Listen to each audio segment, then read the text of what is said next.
those of you who don't know me, I'm the Development Director for the City of Port Orchard, and I requested the short course be held here because, among other things, and I think why a lot of people are here, is we are in Kitsap County just getting started on the 2016 Comprehensive Plan update process. I think some of us are underway and some of us are just getting going, but I think it's good to have this refresher for anybody who hasn't been through the process before, to get a little bit of background and get up to speed on what's going to happen over the next 18 months.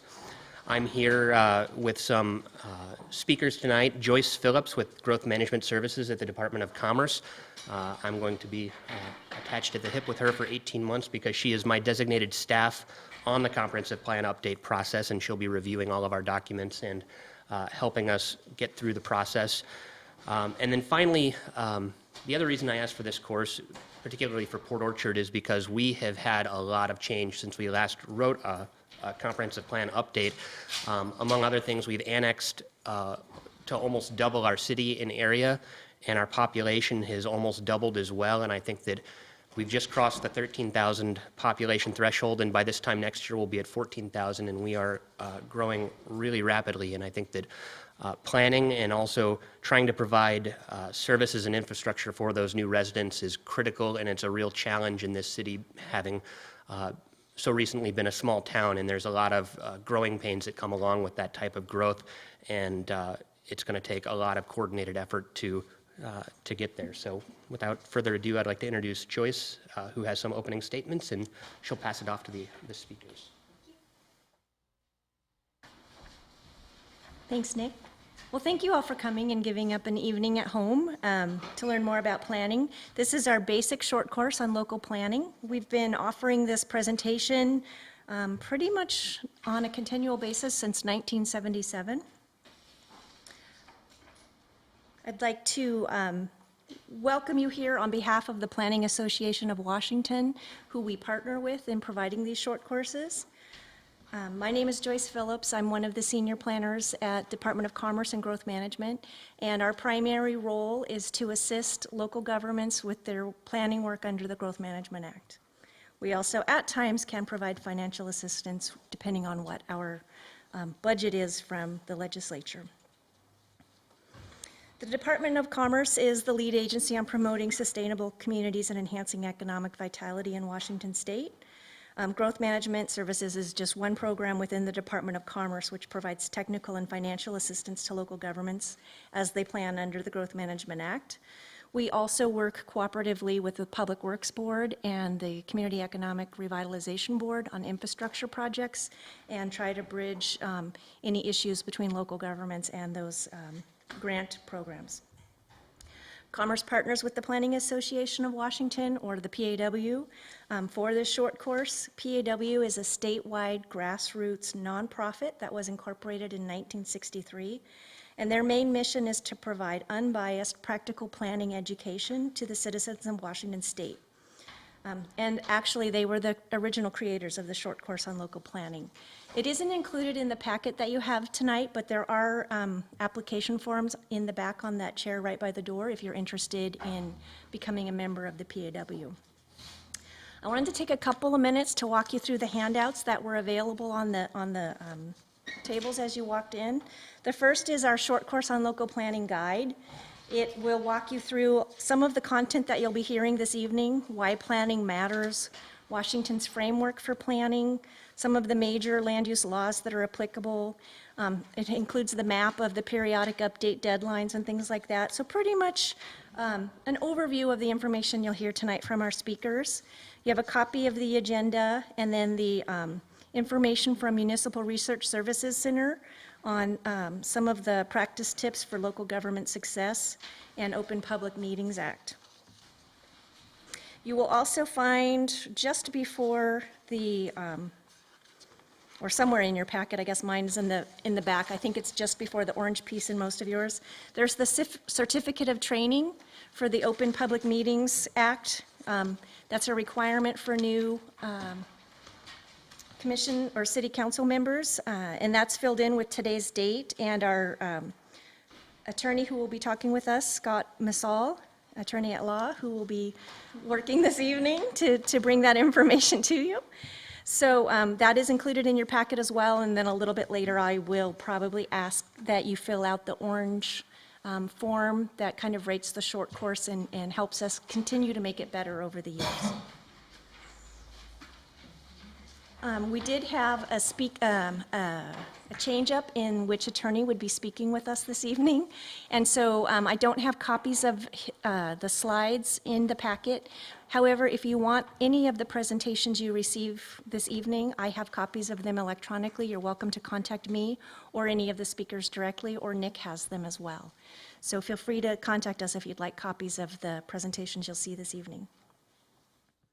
I am going to circulate the sign-in sheet. We had a lot of people sign up. If you're not on the list, please just go ahead and write your name in. We'll just ask that you initial that you attended so that we can turn that in for the proof of training as well.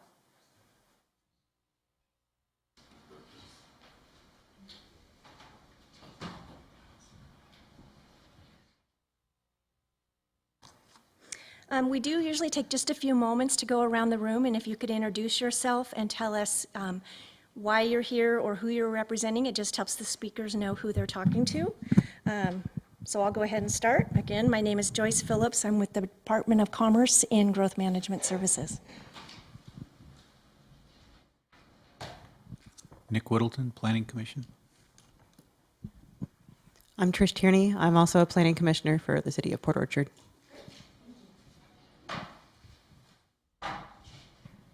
Hello, I'm Beck Ashby, and I'm a council member in Port Orchard. And I'm Tim Drury, and I'm on the Planning Commission for the City of Port Orchard. Hey, I'm Dee Capola on the Planning Commission for the City of Port Orchard. Cindy Lucarelli, Port Orchard Council. Jerry Childs, Port Orchard City Council. Great, thank you. Richard Hall, Jefferson County Planning Commission. Ron Eber, finishing up a term on the Boundary Review Board. And I'm a retired land use planner from the state of Oregon with the state agency. Tom Nevins, Kitsap County Planning Commission. I'm Loretta Burns. I'm not on any city council or county thing. I was on the Surface and Stormwater Board before it was stopped. And I'm just kind of curious about how this works to actually facilitate community participation. I'm John Quitzland, Bainbridge Island Planning Commission. I'm Christy Carr. I'm a planner for the city of Bainbridge Island. I'm Carmel Gregory, and I'm a newly practicing planner with CG Engineering in Edmonds.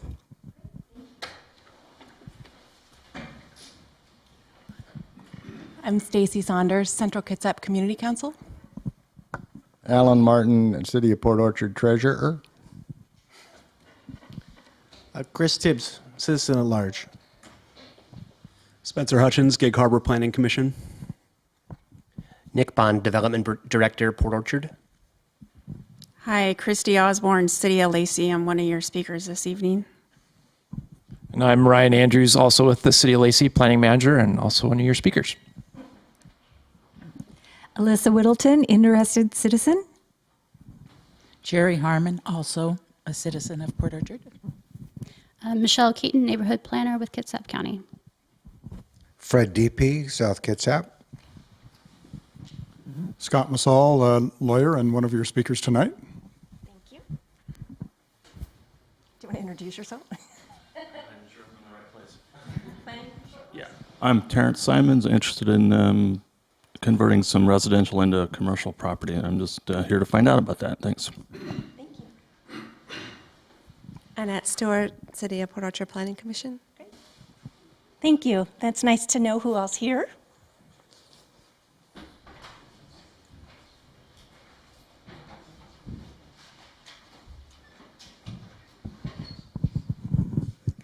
So we do about 30 of these short courses a year, sometimes a little more, sometimes a little less, but it's always at local jurisdiction invitation. So I wanted to thank the City of Port Orchard for hosting this event, and I especially wanted to thank Nick for inviting us to come out and talk with you this evening. I also wanted to let you know the short course is presented by volunteers, not representing their agency or firm, but representing decades of experience working on land use planning. We have 3 presenters for you this evening, and I'll introduce each of them before they speak. But I wanted to let you know we have kind of 3 basic rules for the short course. 1, you are allowed to ask questions, interrupt the speakers as they're going along. We will have a few minutes at the end of the evening for questions as well. You're welcome to get up and use the restrooms or get more coffee or water at any time. I think most of you probably know where the restrooms are, but if not, they're out the door and to your right. And then also, I would like to request that everyone turn off their cell phone or at least put it on vibrate or silence. Are there any questions before we begin? Okay.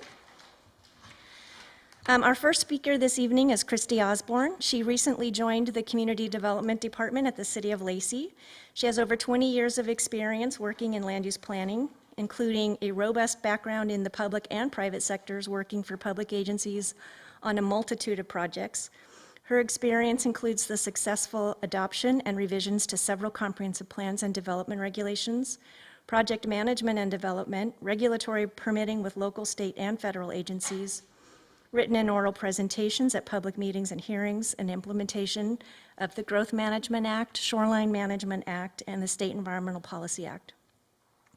She's worked with elected officials, planning commissions, citizens committees, and the public.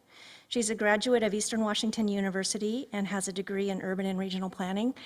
And I would say probably the author of one of the best subdivision ordinances I've ever seen back when she was at the City of Leavenworth. So, Christy?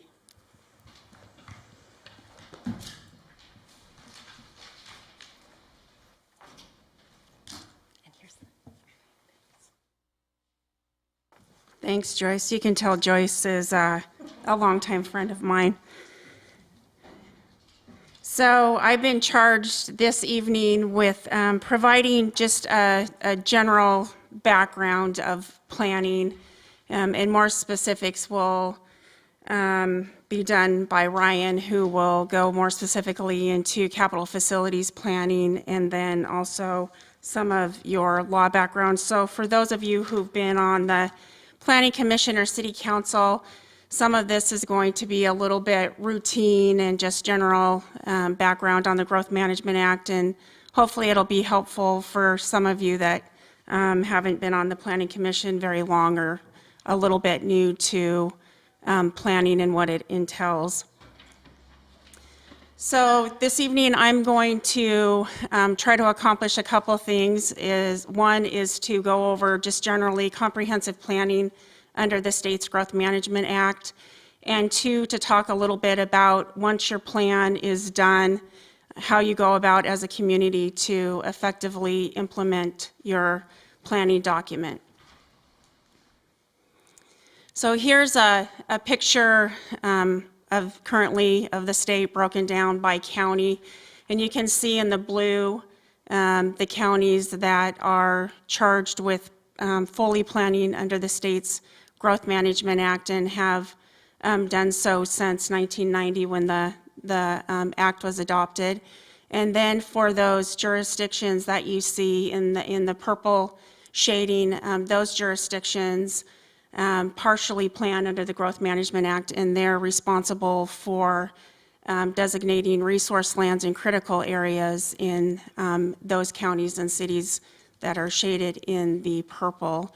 Currently, there for some of the jurisdictions that opted into the Growth Management Act in the early 90s, I know that the legislature is in the process of providing a means for some of those jurisdictions to opt out of the Growth Management Act, to partially opt out in the cases where their population growth has slowed down, or they're finding a need to no longer need to fully plan under the act.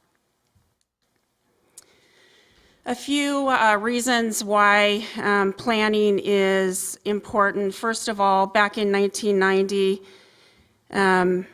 growth management was adopted by the state legislature because the state was seeing a very rapid population growth rate, And what the state was seeing in a lot of areas was intense development sprawl. Infrastructure costs were becoming unsustainable in a lot of jurisdictions, and a lot of jurisdictions were planning without any comprehensive planning at all, or in the case of some jurisdictions, the plans were decades old. I know that I worked in a jurisdiction where our comp plan was from 1949. So there was a need to take a look at what we were doing planning-wise and try to identify those community needs and issues at the time. So what we can do if we plan is we can protect and enhance all the good things that we have in each of our communities. We can go about identifying our real needs and the issues, and then we can work together to find the best ways to address them. We can also, with limited resources, identify what our spending priorities are, and there's always more things we want to spend money on and not the money to do so. So this allows us to prioritize those things. And then it also allows us to build on our community, what's important to our community, what's important to our local economy, and how do we go about trying to enhance or build on that.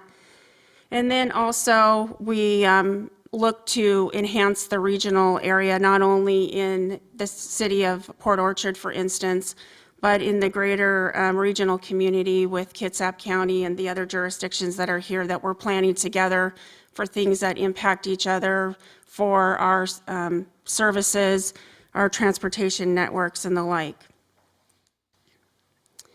Here is a graphic that's interesting. This is the actual and projected population of the state of Washington. So you can see when GMA was adopted back in 1990, we had just under 5 million people in the state of Washington. And you can see per the population forecasting, we have the low, medium, and high population forecast for the state of Washington in 2040. The high range is projected to over double what that population was back in 1990. So we're continuing to see overall growth continue to occur even with the economic slowdown that we had. People are still coming to Washington State. They still are looking for quality of life that we possess. And so we have limited resources, and we need to plan accordingly for those. Growth management started out with 13 planning goals. There are now 14 planning goals under the Growth Management Act. They are supposed to be balanced. There's not one goal that's supposed to be more important than the other. And the last goal that was added was shorelines to the Growth Management Act. So you can see there is a range of planning goals you're supposed to meet when you take a look at your updates for your comprehensive plan in this planning cycle that we have before us. I think a lot of times there's a couple of things that speak to people. One is the issue of property rights and making sure that we're protecting folks when we make planning decisions against arbitrary and capricious decision making and protecting those rights. Another issue is predictable permitting and making sure that when we go about implementing our plan, that we're doing with the thought of being timely and predictable after we get our plans adopted and we're in the implementation phase of our plans. And then also of concern for a lot of folks is protection of our environmental resources as we continue to grow, making sure that we're protecting those resources as well as being able to develop as we go along. And I would say most importantly is public participation at all levels during your planning process. And we'll speak a little bit more about public participation, but from all levels of your jurisdictions, from each and every, from the Planning Commission to your city councils, to your county commissioners, to the public at large. It's vitally important that people know what you're doing and are fully involved in the process as much as possible. One of the important things that folks should be aware of when they go to update their plan is to show your work on all your actions. And what that means is that every action that you take as a community is presumed to be valid under the law. However, if someone doesn't like the work that has been done and they challenge the work that's been done, then you're responsible to show your work and how you came to the actions that you did. So it's very important as you go through your planning process that it's well documented, that you're very methodical in record keeping, and that you can explain your actions. It's also important that the public understands the basis for your policy decisions and how you arrive at the particular goals and policies that you put in place, not simply do your work in a vacuum and then expect to have your plan embraced by the community at large. Can I ask what cases you're citing there? I see Kitsap Citizens and Hensley 6 for the citation to FDO. What do you know what that is? I assume administrative decisions, but I'm not.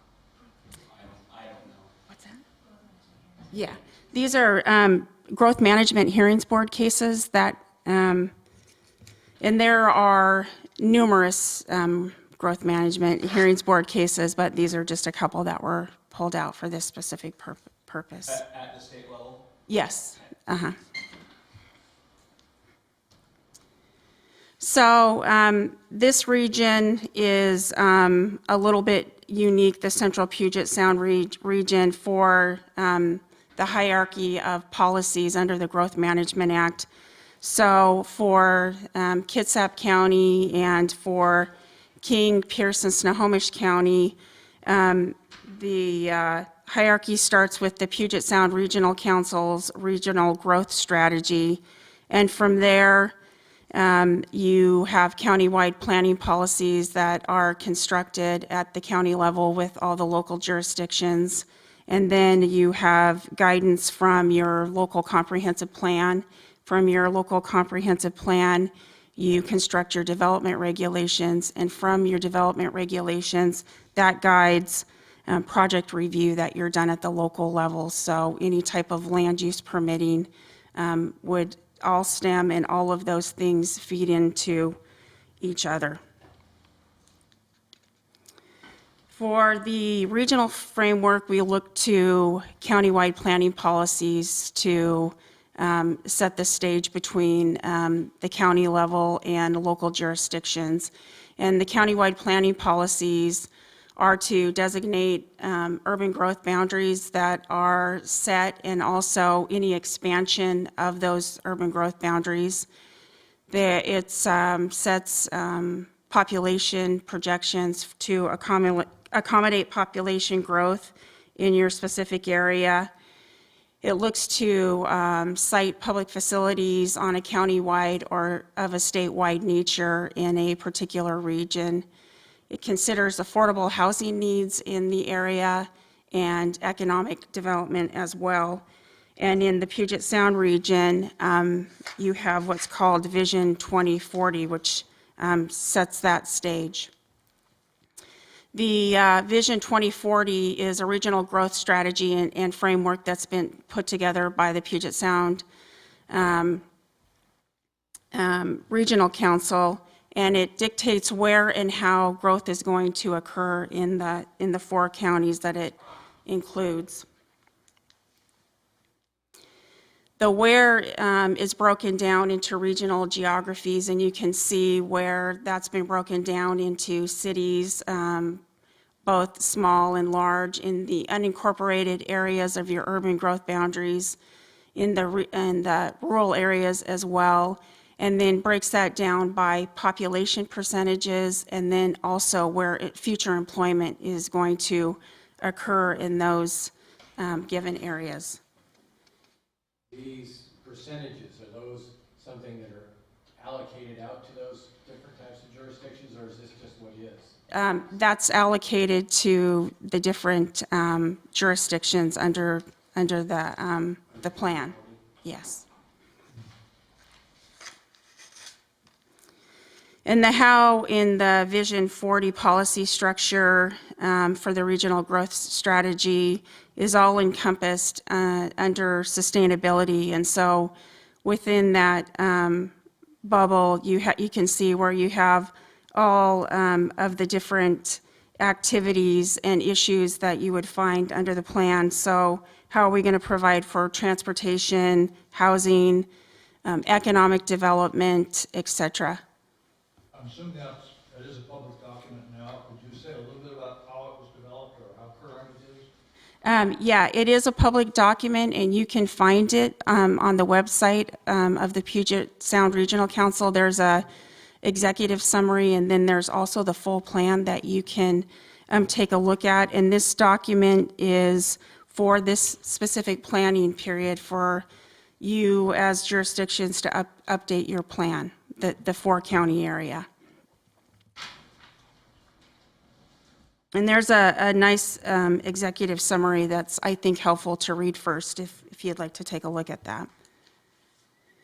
So the required elements that you need to contain in your comprehensive plan include land use, transportation, housing, utilities, your capital facilities plan, which Ryan will talk more about more in depth. And then for county areas, a rural element. And these elements are to all be compatible with one another. They need to be consistent with each other. They need to be coordinated with each other at the local level, but also with any state planning documents and also any federal plans. For instance, if there's a state highway system running through your jurisdiction or an interstate highway, or in the case of where the Endangered Species Act pertains to your particular area. And then also, you need to show concurrency in your plan. So if we are planning for the population that we're given and we have all these land use needs, then how are we providing public facilities for them? How do we provide public water, and how do we provide sewer and adequate road systems as well? And then there's a whole host of optional elements that can be included in your comprehensive plan, which you see. And this is where public input, I think, is extremely important to address what is the community priorities and needs and what's important to a particular community. So for instance, if historic preservation is a need that's, for instance, here in Port Orchard, that continues to be an issue of importance and concern, then that most definitely should be included in the comprehensive plan. So some of the input to your local plans are your countywide planning policies, your urban growth area boundary, what land capacity do you have, how much land is available that's has capacity for residential use or commercial or industrial uses, and also what impacts do you have? Do you have critical areas or wetland areas or other things that impact that available land? So actually knowing how much land that you have to be developed. You're also going to be looking at any adopted plans and studies that have been done previously, regional plans that have been put together for transportation or other planning document, state and federal regulations that impact your jurisdiction. Do you have floodplain regulations? Do you have shoreline regulations that impact your community? And then other local government plans that have been put together that have been done by neighboring cities and the county, and then also any special districts that you have. And also, of course, public input, which can't be stressed enough by everybody, making sure that you have early and continuous public input, and that it's not simply dotting the i's and crossing the t's to put a legal notice in the paper, but really trying to have a robust public participation plan where people can come in and feel like they are actually part of putting your plan together, and it's not just kind of an afterthought or meeting some type of legal requirement to put your community's plan together. Something that I believe is of primary importance when you set out doing your comp plan is making sure that you have consistency through your planning document. So internal consistency, is your plan physically possible? Is what you're setting out to take care of housing needs or residential needs or commercial needs? Can you actually do it on the ground physically? Do all of your plan elements come together for the vision that you've set out to actually accomplish that vision? And can public facilities be provided to those areas? Can you provide water to a particular area? Can you provide sewer? Can we get a road in there to reach that development that you're planning in a particular area? And also consistency in the regional context, taking a look at your planning documents that you have. Have we went back and looked at our county-wide planning policies, and do we have consistency? And if we're adjacent to another jurisdiction, are we meshing our plans? Do we have infrastructure that meets one another? Do we have road systems that connect, and making sure that we're using resources wisely for those types of infrastructure needs? I have a question for clarification, because when we talk about countywide planning policies, because I've read the KITSAP had the KITSAP 2020, and then PSRC has the 2040. And when I look at those documents, to me, they're not really policies. They're sort of more visionary, and they very often actually lack detail. And then when people normally talk about the comprehensive plan, that tends to be those huge volumes of books, and so, which seems to be the real detail that's going to make things happen, is those rules and regulations they put in the books. So why is that? Because sometimes if you say, well, where's our plan, and they'll direct you to the website, and there's this plan there, but they sound really nice. You know, we're going to have really nice counties, and everyone's going to be happy, but they're not very detailed. So is that your comp plan? Is that your plan? And also to add to that, if you think of Puget Sound, the regional council having a plan that includes 4 counties, can they actually have a comp plan for 4 counties? Because each county still has to have its own plan, and all the cities have to have their own plans. So what does it mean for a region to have a comp plan? So think of it as kind of a tiered approach, which I had in one of the slides, is that the Vision 2040 for the Puget Sound Regional Council is kind of the highest level overarching plan that you're going to have a framework for the entire region. And then you're going to start whittling it down to more specific detail, where you have the county-wide planning policies that are going to dictate what you're doing in Kitsap County and all the cities in the county. And then you're going to go from there and get more specific to your local comprehensive plans.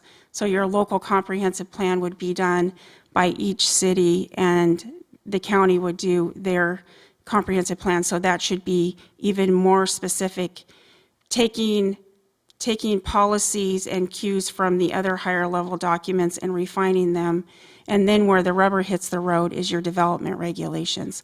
So that's going to give you the actual regulations that you're going to be that planners and the community is going to be taking a look at when somebody wants to go do something on the ground. So I'm ready to do a subdivision. I'm ready to build a house.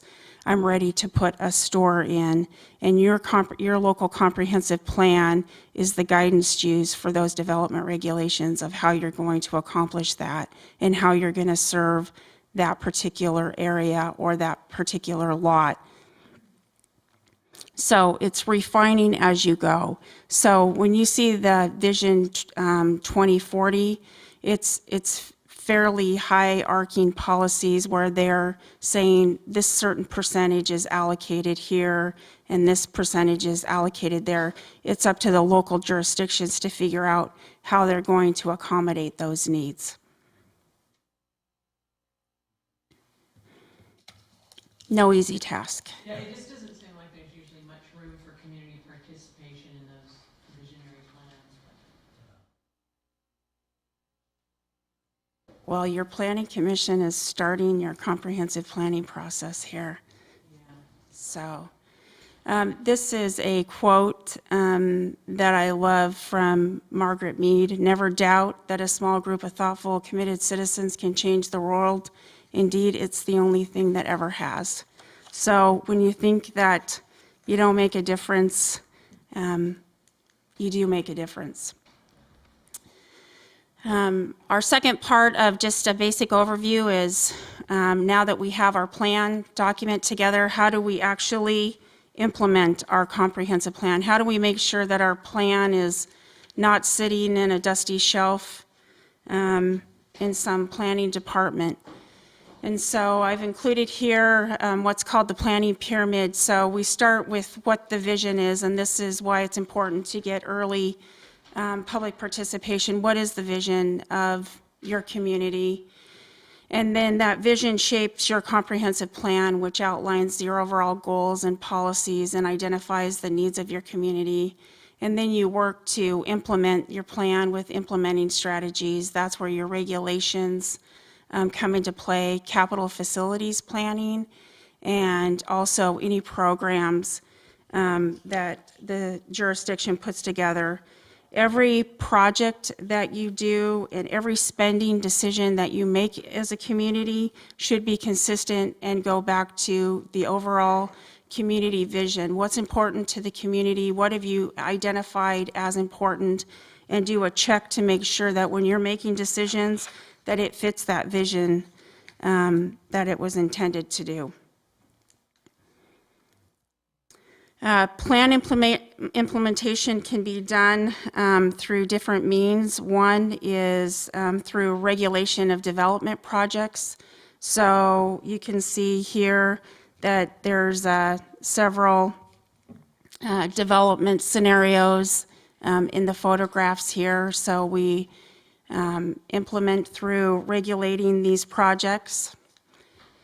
Development regulations are those local controls that you put on land development activities, and they include your zoning ordinances and your shoreline master program, your any other subdivision ordinance and binding site plan ordinance and the like. For development regulations, some of the things to consider depending on your community vision is considering minimum densities for development and also maximum lot sizes for efficient land uses. Some of the land capacity is taxed in local jurisdictions, so trying to do more with less. Your subdivision standards, street and utility standards. You also have critical areas regulations and shoreline regulations. And then you also have such things as design standards and landscaping standards and parking standards. You also implement your plan through capital projects and operating expenditures. And I'll just briefly touch on this because you'll be hearing more about this, but doing effective capital planning for streets and utilities and community buildings, inventorying your existing facilities, and then establishing needs and maintaining and operating your facilities and services. And then also taking a look at different partnerships that you can be involved with or volunteer programs to reach different visions that the community has and working hand in hand with those community organizations. Other recommended methods that you can look at doing are interlocal agreements, transfer of development rights, providing tax incentives for particular development types such as affordable housing or multifamily housing, concurrency management and impact fees, to name a few.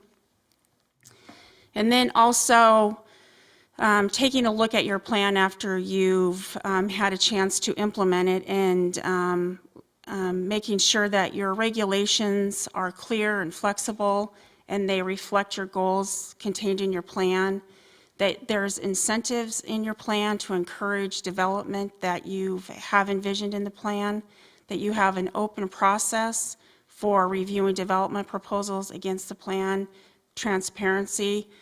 Leadership is involved at every level of your city or county or the region. And then also you're going to track and measure the results of your plan, and you're going to modify it and revise it if necessary. Quote from Immanuel Kant here for you to consider. And any questions, any additional questions that you have? Thank you.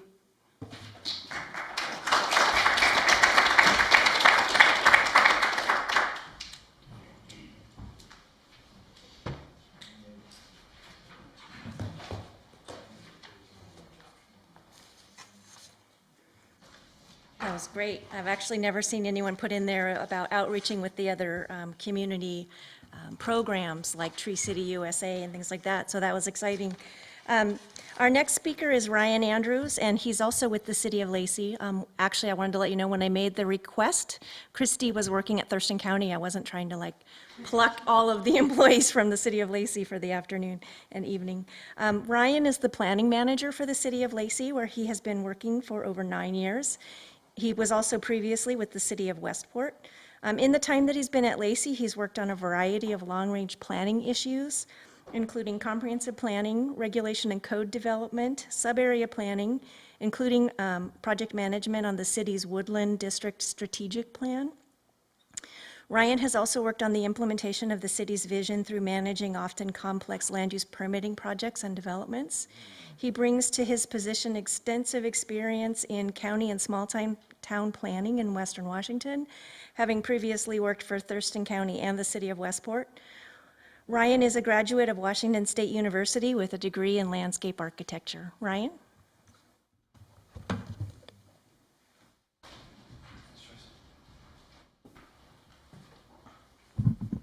Crank this up a little bit here. Good evening, everybody. Thank you for having me. I don't have a presentation tonight. We'll go home.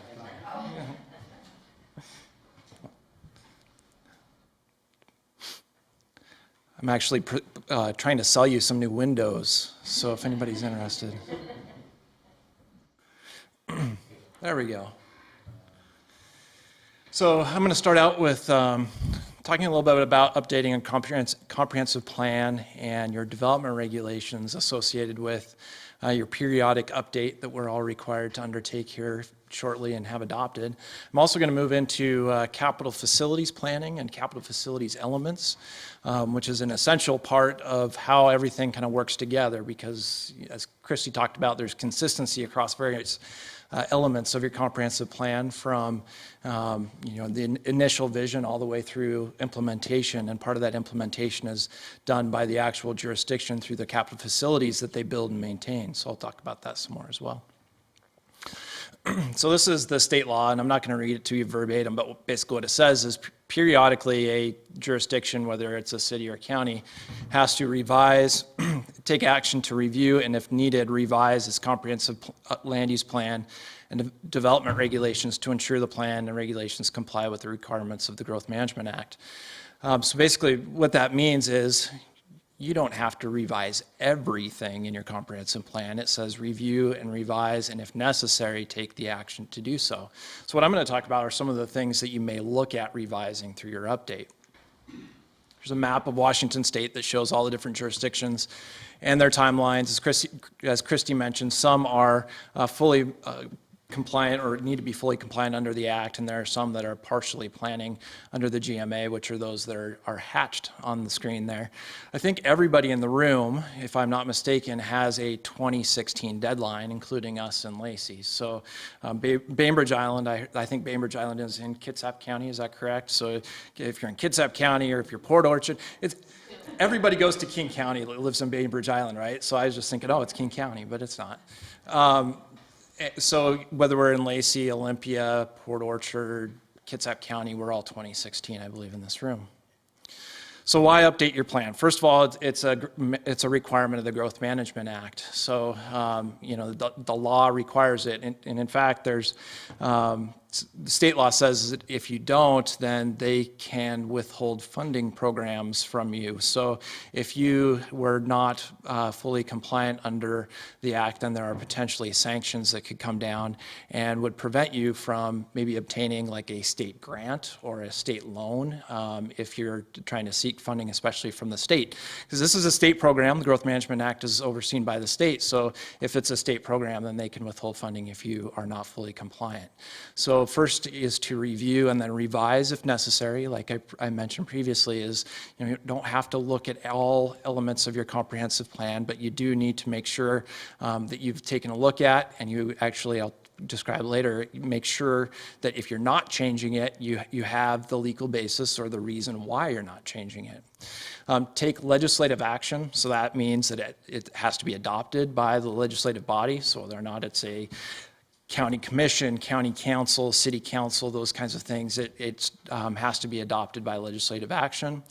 And then another really important part is the overall public participation plan. And so what you'll see here on the screen is our comprehensive planning in Lacey. We've taken under this what we term Envision Lacey. And Envision Lacey is our umbrella public participation campaign, and we came up with the snazzy logo in the corner that at least provides an image to people to think about, and it has keyed in our campaign to a logo, so if people see it in a flyer, in a mailer, in a poster, that they know that Envision Lacey is our Growth Management Act update. So it's important because I think a lot of people just kind of, you say Growth Management Act update, and they just kind of like glaze over, and they're like, yeah, whatever.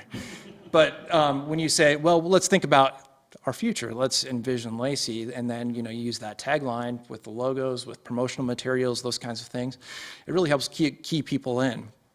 The important thing with Envision Lacey for us is when the Growth Management Act was first introduced, when it was first adopted over 20 years ago, you came to a meeting and you mentioned the Growth Management Act, and all of a sudden people kind of like sprang into action. Either they were property rights activists that didn't like to hear about it because maybe it was impinging on their property rights. It was people that maybe because they were on the fringes of urban growth areas, they were going to lose value in their properties, those kinds of things. So what we're seeing is that right now, just by saying Growth Management Act, people aren't engaging like they were 20 years ago. So we are actually having to go out to where people are. So through our Envision Lacey campaign, you'll see those slides there from our Military Family Support Day, which is held once a year at the Cabela's in Lacey. So we have a great influence from JBLM, Joint Base Lewis McChord in Lacey. I think the stat is 1 in 10 Lacey residents are in some way connected to the base, that we actually have to go out and provide and do public participation where people are at.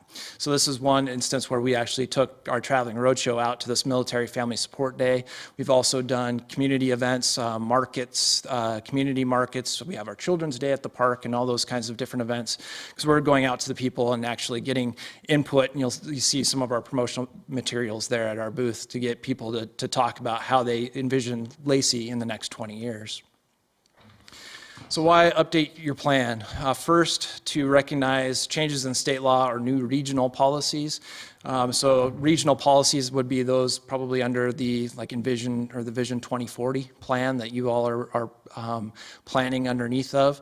Also shifts in demographics, and this is kind of an interesting one. All our communities are changing constantly, and our comprehensive plans need to recognize that. So right now we have a big shift in demographics as the baby boomers age and are getting older. We also have that shift in demographics as well as younger people, and younger people have different housing needs, different transportation needs. Maybe they're not owning a car, so there's the need to recognize that our communities are changing and they're shifting. Also, infrastructural renewal or expansion. This is related to capital facilities elements, that we need to make sure that our infrastructure keeps up and paces with our growth, and ability to fund capital facilities. So this is, how do you actually pay for those improvements to your facilities to make sure that they keep up with your growth over the next 20 years. And then also the why update is to have a progress review on meeting short-term goals and agreement on the next priorities. So in theory, we all should have adopted our comprehensive plans within like the last 10 years generally. We've had 10 years come and go from that time, so we need to make sure that those priorities within that 10-year spectrum have been recognized and updated if needed. So what must be updated? First of all, you have to update your comprehensive plan, which is basically the overall overarching document for how the city will grow in the next 20 years. As Christy mentioned, there's a lot of different elements of the comprehensive plan.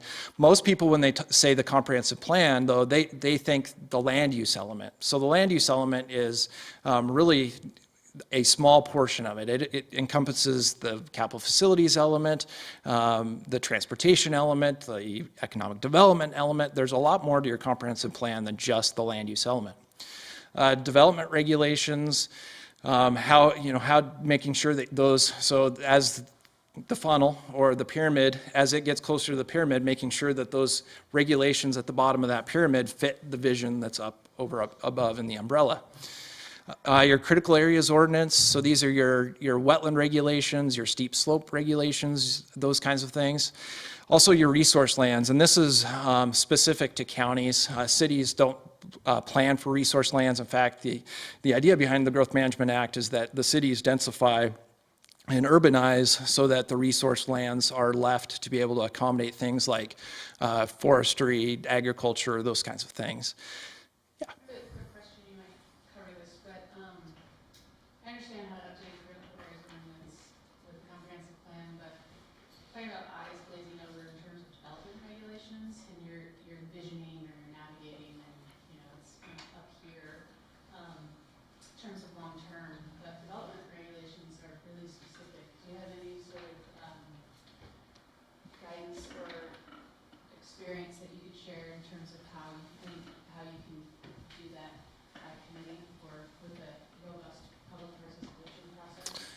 Well, I think there's a couple ways you could go about doing it. One is you could do your comprehensive plan first and have that adopted, and then follow through with the implementation part of your comprehensive plan, which is the development regulations.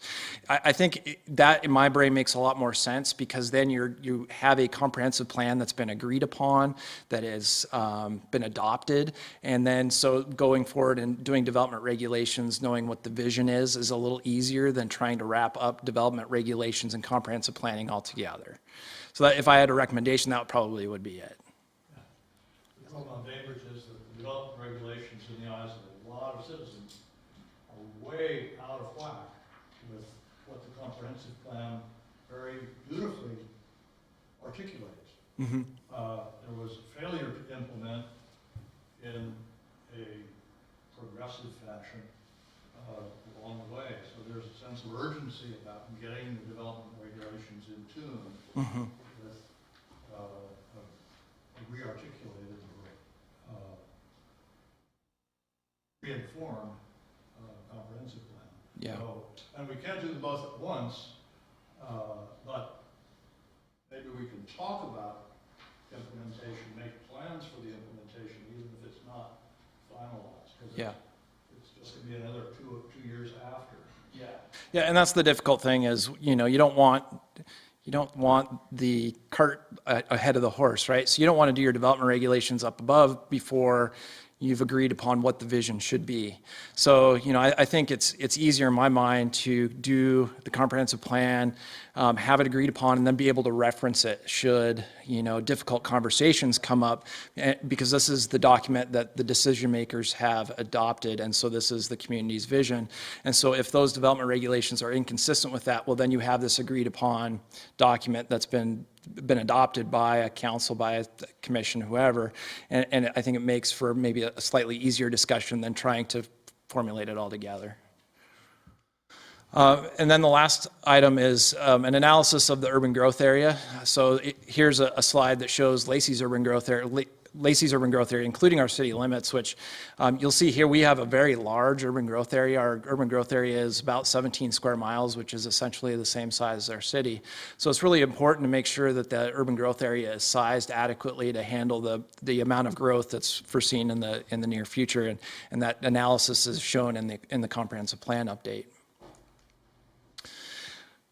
New issues to consider in your update. First, impacts of climate change.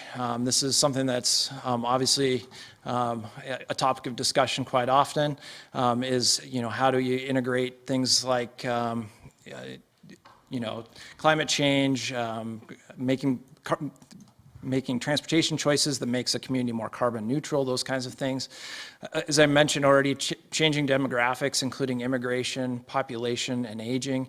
I know in Lacey we have a difficult time planning for, and you may as well hear, being that you're so in Kitsap County tied with the local military base, but planning for what happens on the base, in our case, Joint Base Lewis McChord, really affects what happens in the city of Lacey as far as who lives there, how many people we see, especially migrating into the city. Those things are incredibly hard to plan for, but they're very important to do that. So we have a great working relationship with the commander, the base commander at Joint Base Lewis McChord, to make sure that what we're doing is consistent with the planning that they're doing on base. Sometimes they don't even know, because it's at the whims of Congress a lot of times as far as troop movements, so it's interesting.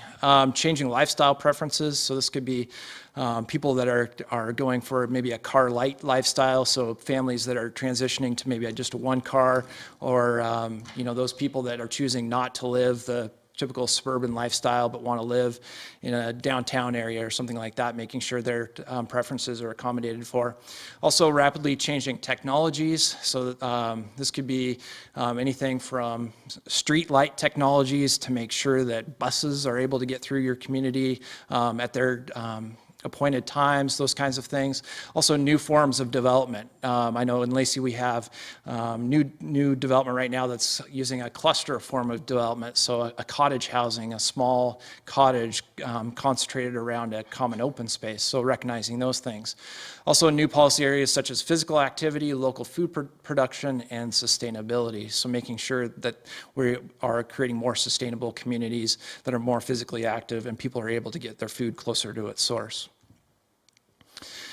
So here's a summary basically of the process that you would take to go through a typical comprehensive plan update. First, you would plan and announce basically the kickoff of the comprehensive plan update. Review the existing plan and make sure that you identify and update the needs. Make a list of items to include in the update. So this is just kind of typical, any kind of plan kickoff type events you would do here. Consider and evaluate the alternatives, update the plan policy, maps, and text, review the implementation strategies, update your regulations, and adopt by the deadline. Yes? Just a quick question about process in terms of optional elements, either that maybe aren't in your plan currently, maybe those new policy areas, or ones that you want to have updated that are there. In terms of the scoping process and the public participation process, make a list. And it seems to me that a lot of things get lost before the list gets made and agreed upon. Is there anything in the law, or how can you really, other than being sort of the squeaky wheel or the one who yells the loudest, the longest, how do you kind of make sure that everybody's heard and that the list is really the list? Well, specific to Lacey, what we did was we reached out, you know, on a broad cross-section of people and not just the squeaky wheel. We knew of the squeaky wheels and we wanted to hear from them, but also make sure that we went out to people that normally we wouldn't engage with on a day-to-day basis, so the military community and those kinds of folks.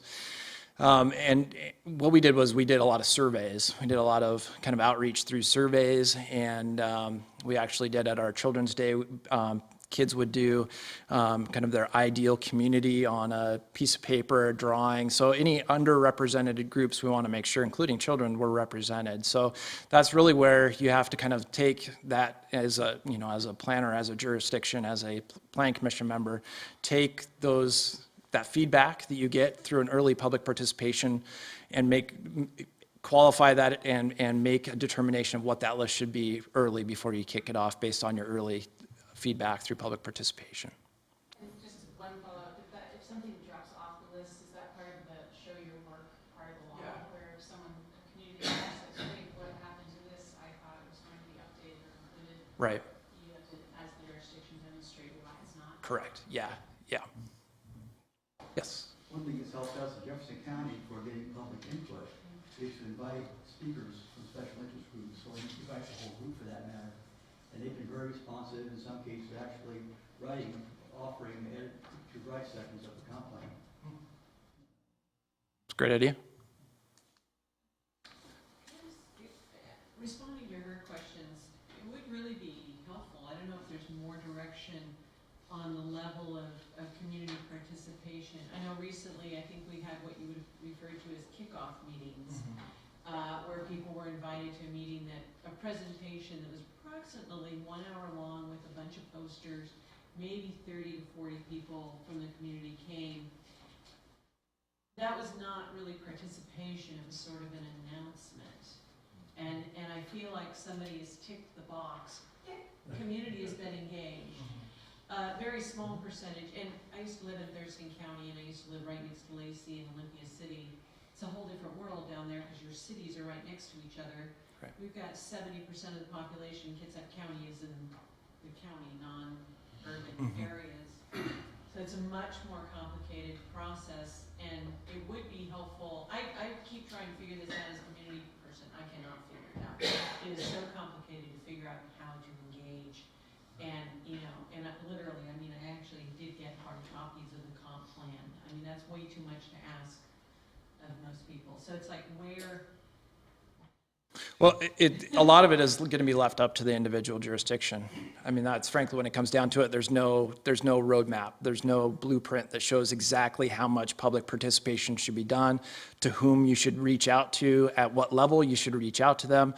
That's got to be left up to the local jurisdiction, and that's why a plan has got to be really hyper-local, is it's not necessarily the state that's got to say, you have to do this level of public participation, as it really comes down to that local jurisdiction. So that's why we have squeaky wheels. That's the only way to express one's opinion here. And does the local jurisdiction governing body approve a public participation plan? Not in all cases. I mean, a lot of times, yeah, but sometimes, no. Sometimes it could just be done by staff. So it doesn't necessarily mean that the governing body is, you know, bless the public participation plan. As planners, we are bound to our legislative bodies to make sure that they're brought up to speed on everything that's going on. So oftentimes that's part of the conversation, but a lot of times that's left up to staff and staff's discretion, as well as resource limitations as well. So I'm going to move pretty quickly through, we haven't even talked about capital facilities elements yet. So what must be adopted? So it needs to be adopted by ordinance or resolution. You have to hold a public hearing. You must specify and document that you've held the review and evaluation. You must note the revisions that were made. You must note how all required review items were reviewed and reasons why, and this is what we just previously mentioned, why some did not require revision. So you must document that as well. And then must find that the plan and development regulations comply with the GMA and declare the required update complete. And that's some plans are appealed. That's the date that the appeal window basically starts. So some tips for a smooth update: transparency, making sure that you are transparent, you're continuous, and you're sincere, especially when it comes to public participation. That you have a thorough and accessible record. So if somebody wants to go back and find why you decided the way you did as far as the local jurisdiction goes, so you have that record and that it's easily available. That you have compelling, meaningful, and easy engagement. You have implementation that you have a good political base and support for. You also have examples. You have site visits and you have photos to show people what you're talking about. Also that you allow adequate time to complete your update, that you have a realistic budget to complete it, and that you have a lot of resources available to you as well. Capital facilities elements and capital facilities plans. So this is where it's really important that you want to make sure that your capital facilities references and is consistent with your comprehensive plan. So, boy, that's a long way to read from here. I don't know if you guys can read it either, but basically what it says, this is the GMA requirement, which is you have to do an inventory of your existing capital facilities by the public entity showing the location and capacities of the capital facilities plan.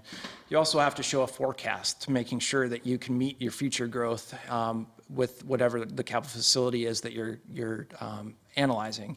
You also have to show the proposed and capabilities of expanded services. You have to show a 6-year plan. So this is a 6-year plan showing funding.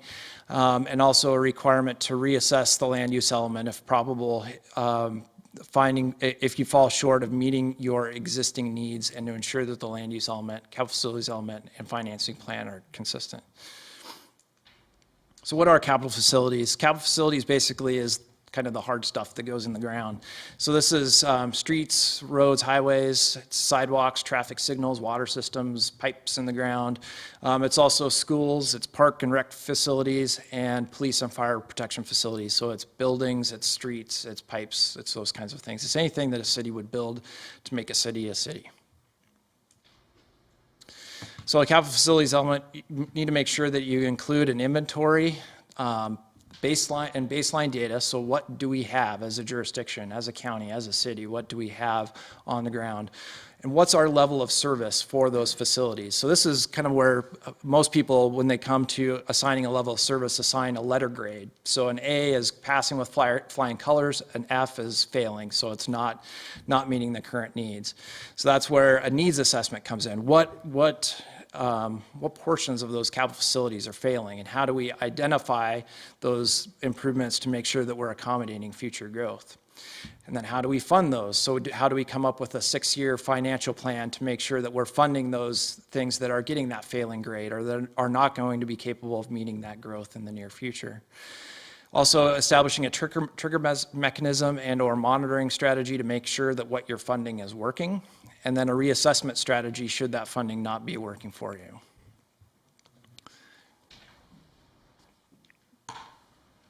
So we have two different things, and a lot of times they're used interchangeably. One is a capital facilities element, and one is a capital improvement plan.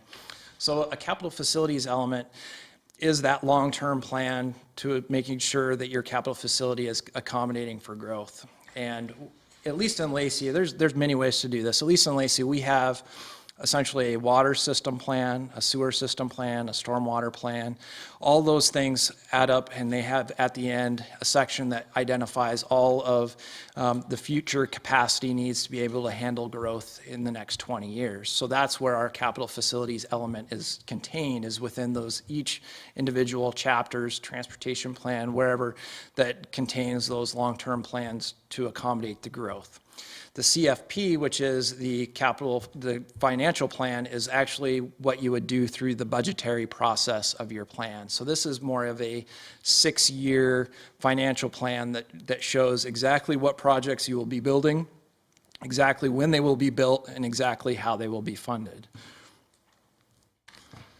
So a capital facilities plan, also known as the capital improvement plan or program, CIP, it relates to the capital facilities element, but it is not the capital facilities element. It's the plan that tells you as a jurisdiction exactly what you're going to build at what time and how you're going to fund it.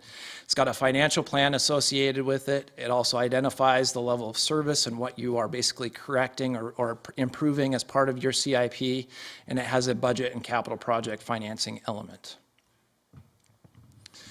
So there are several funding options available to local jurisdictions. There's somewhat limiting under Washington state law in that we have very few I'll say creative taxing opportunities to fund projects, so we need to be creative. First is public financing. So these are general fund dollars. General funds are your property taxes and your sales taxes and those kinds of things that the local jurisdiction has. GO bonds, which are bonds that are set forth by the local jurisdiction to basically a loan, like you would loan on your house or something like that to get a loan for your house. And then enterprise revenue, which is utility rates and charges and fees that someone would pay as part of a water, sewer, utility bill, something like that.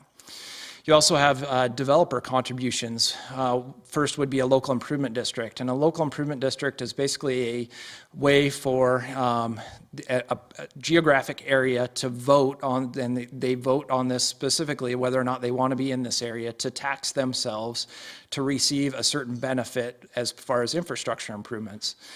There's also impact fees. A lot of people hear of either transportation impact fees. That's a very common one we have in Washington State, which is a new project comes along and a transportation impact is assessed. A fee is assessed per trip as far as the proportional share of the impact to that facility that it's impacting. In this case, it normally is the streets. SEPA mitigation, so the State Environmental Policy Act authorizes mitigation fees to be charged to offset mitigation or to offset impacts to the environment, and part of that environment could be transportation, it could be water, sewer infrastructure, those kinds of things. Voluntary contributions, as well as utility connection charges, and direct developer construction. So a developer could construct off-site improvements in lieu of some of those fees. One thing that I'll mention is that's held true in Lacey and has been very important for us is to use one-time revenue only once. So don't use one-time revenue for ongoing operation and maintenance. It's been extremely important, especially when it comes to windfall tax opportunities that the city has had. About, I think it was 2006, the city permitted 1,200 new single-family dwellings in the city of Lacey.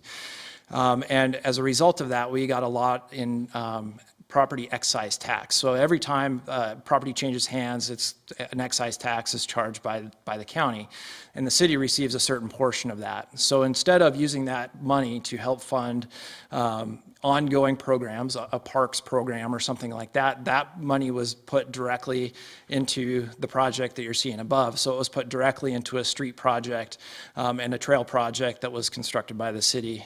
So it was used for capital improvements, and it was used only once, just to make sure that we're not obligating ourselves for future debt that we may not be able to pay back.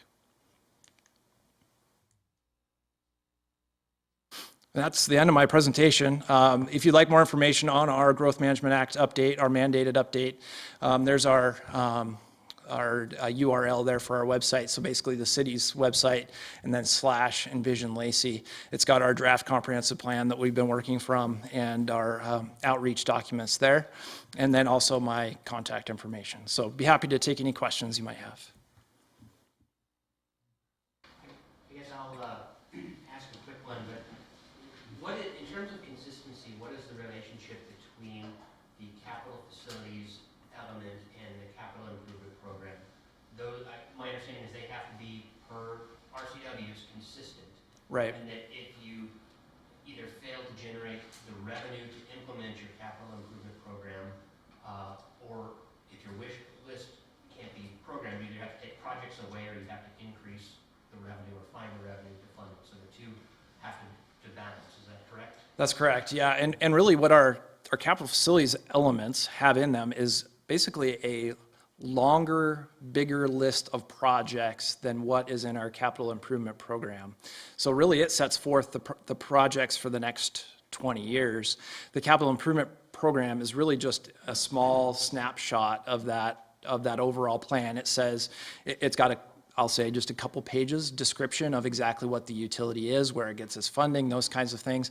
But then what it is it's essentially charts that show what projects you will be doing within the next 6 years, which comes directly from the capital facilities element. Their expected date of construction and how they will be funded, and from what line items essentially they will be funded from.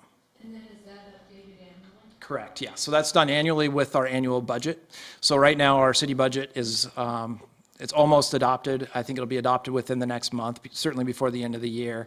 And then once that's adopted, then the capital improvement program is modified to make sure that those are consistent. So not only are they consistent with the capital facilities element, but they are also consistent with the city budget as well. Okay. Thanks.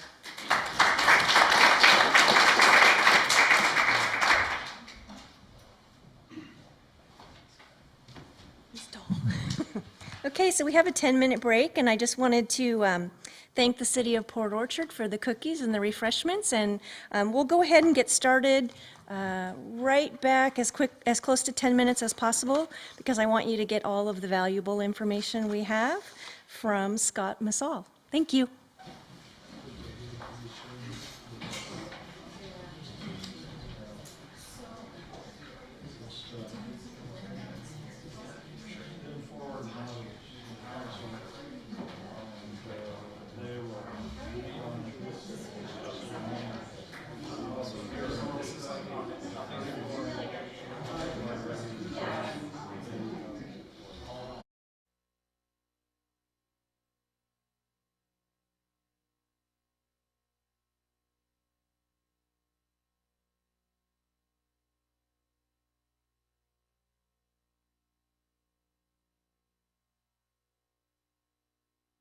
Evaluation form filled out in kind of orange peachy colored paper. We would like you to fill that out to help us improve the course. You're welcome to leave it at your desk or on one of the chairs near the door on your way out, and we'll pick those up. Also, if you would like to hear more, the Washington State American Planning Association Conference is in Spokane later this week, the 16th and 17th. And the National APA Conference is going to be in Seattle in April of 2015. I believe April 18th through the 21st. Sorry, is there an advanced short course available within the state conference? I think we'll be repeating this one as well on Wednesday evening. But it's always, you get a little different perspective from different speakers, so. And we have the full short course guidebook on our website, which goes into more detail on these topics. And I actually have copies of it on CD for anyone who doesn't have internet access if you're interested. Next, we'll hear from Scott Massal. He will cover the legal basis of planning in Washington in the first half of his presentation. In the second half, he'll cover the Open Public Meetings Act training. And we know that some of you may have already received this training, so if you choose to leave at that time, we won't be offended. But for those of you that do need that training, it will satisfy the requirements of ESB 5964, Laws of 2014, that requires every member of a governing body to take open government training within 90 days of taking an official role and every 4 years thereafter, as long as you're in that role. There's a certificate at the end of your packet, and you're welcome to fill that in and turn it in to your local planning staff if you need to. Scott Massal is a partner at Short, Cressman, and Burgess, PLLC in Seattle, Washington. He chairs the firm's land use and local government practice groups. He has focused his practice on land use, municipal, and environmental law. In the public sector, he served as the city attorney for the city of Mill Creek since 1988. He is special land use counsel to the town of Woodway and is special conflict counsel to the King County Ombudsman since 1997. And he's also served as the interim city attorney for Bothell. Mr. Massal received a dual BA from Western Washington University and his JD from the Northwest School of Law of Lewis and Clark College in Portland? This says the year, but I'll just say the city. I'm like, ooh, I took the year off of all my bios. He's the author of Overview of Local Administrative Law in the Washington Administrative Law Practice Manual and CR 24 Intervention in the Washington Civil Procedure Desk Book. He's a member of the American Washington State and King County Bar Associations, and he's active in the Washington State Association of Municipal Attorneys. Thank you very much. Well, thank you for all of that. I told Joyce she didn't have to read all of that stuff. I'm going to stand in front and use the pointer here and make sure the clicker works. So I graduated from law school a long time ago in 1984. I got my first job out of law school courtesy of Danny Clem, who was the former prosecutor in Kitsap County for 20 or 25 years. And that was back in January of 1985. And much to my consternation, knowing very little about the law and nothing about putting the bad guys in jail or doing all the other things that prosecutors do, I wound up in a big trial about 6 or 8 months after I had started in your Kitsap County Prosecutor's Office, prosecuting the folks that were objecting to the white trains that were going in and out of the naval base, because it was my job to do that. And who should be on the other side of that case but Ross Howley, your current prosecutor. So it was an interesting experience, and I learned an awful lot of things. One of which is never to cross-examine a guy from the East Coast who's a professor when you haven't had a chance to depose him. So, my practice is focused on both public sector and private sector work, and I've done a lot of work for a lot of different cities, towns, and counties in mostly the Puget Sound area. I was the city attorney for Mill Creek for about 23 years up until 2 or 3 years ago. And when I started there, they had about 3,500, 4,000 people, and when I left, they had just a touch over 20,000. And they had doubled their size through annexation. It was a little community that was created out in the middle of nowhere. And so all the land that was incorporated in the town, for the most part, was vacant, which made it very easy to plan a community and to implement that community. So if you go to Mill Creek today, you'll see the result of all of that. I worked with a very, very talented planning director by the name of Bill Trim, who did a marvelous job there. So in any event, I'm not going to dawdle on that, but land use is really complicated. It's ambiguous, and I fell into it quite by accident because one of the civil deputies at Kitsap County left, and I was lucky enough to get that position, and that was the one that advised the county on all of the land use shoreline zoning programs. So I did that for about 2 years before I moved to Seattle.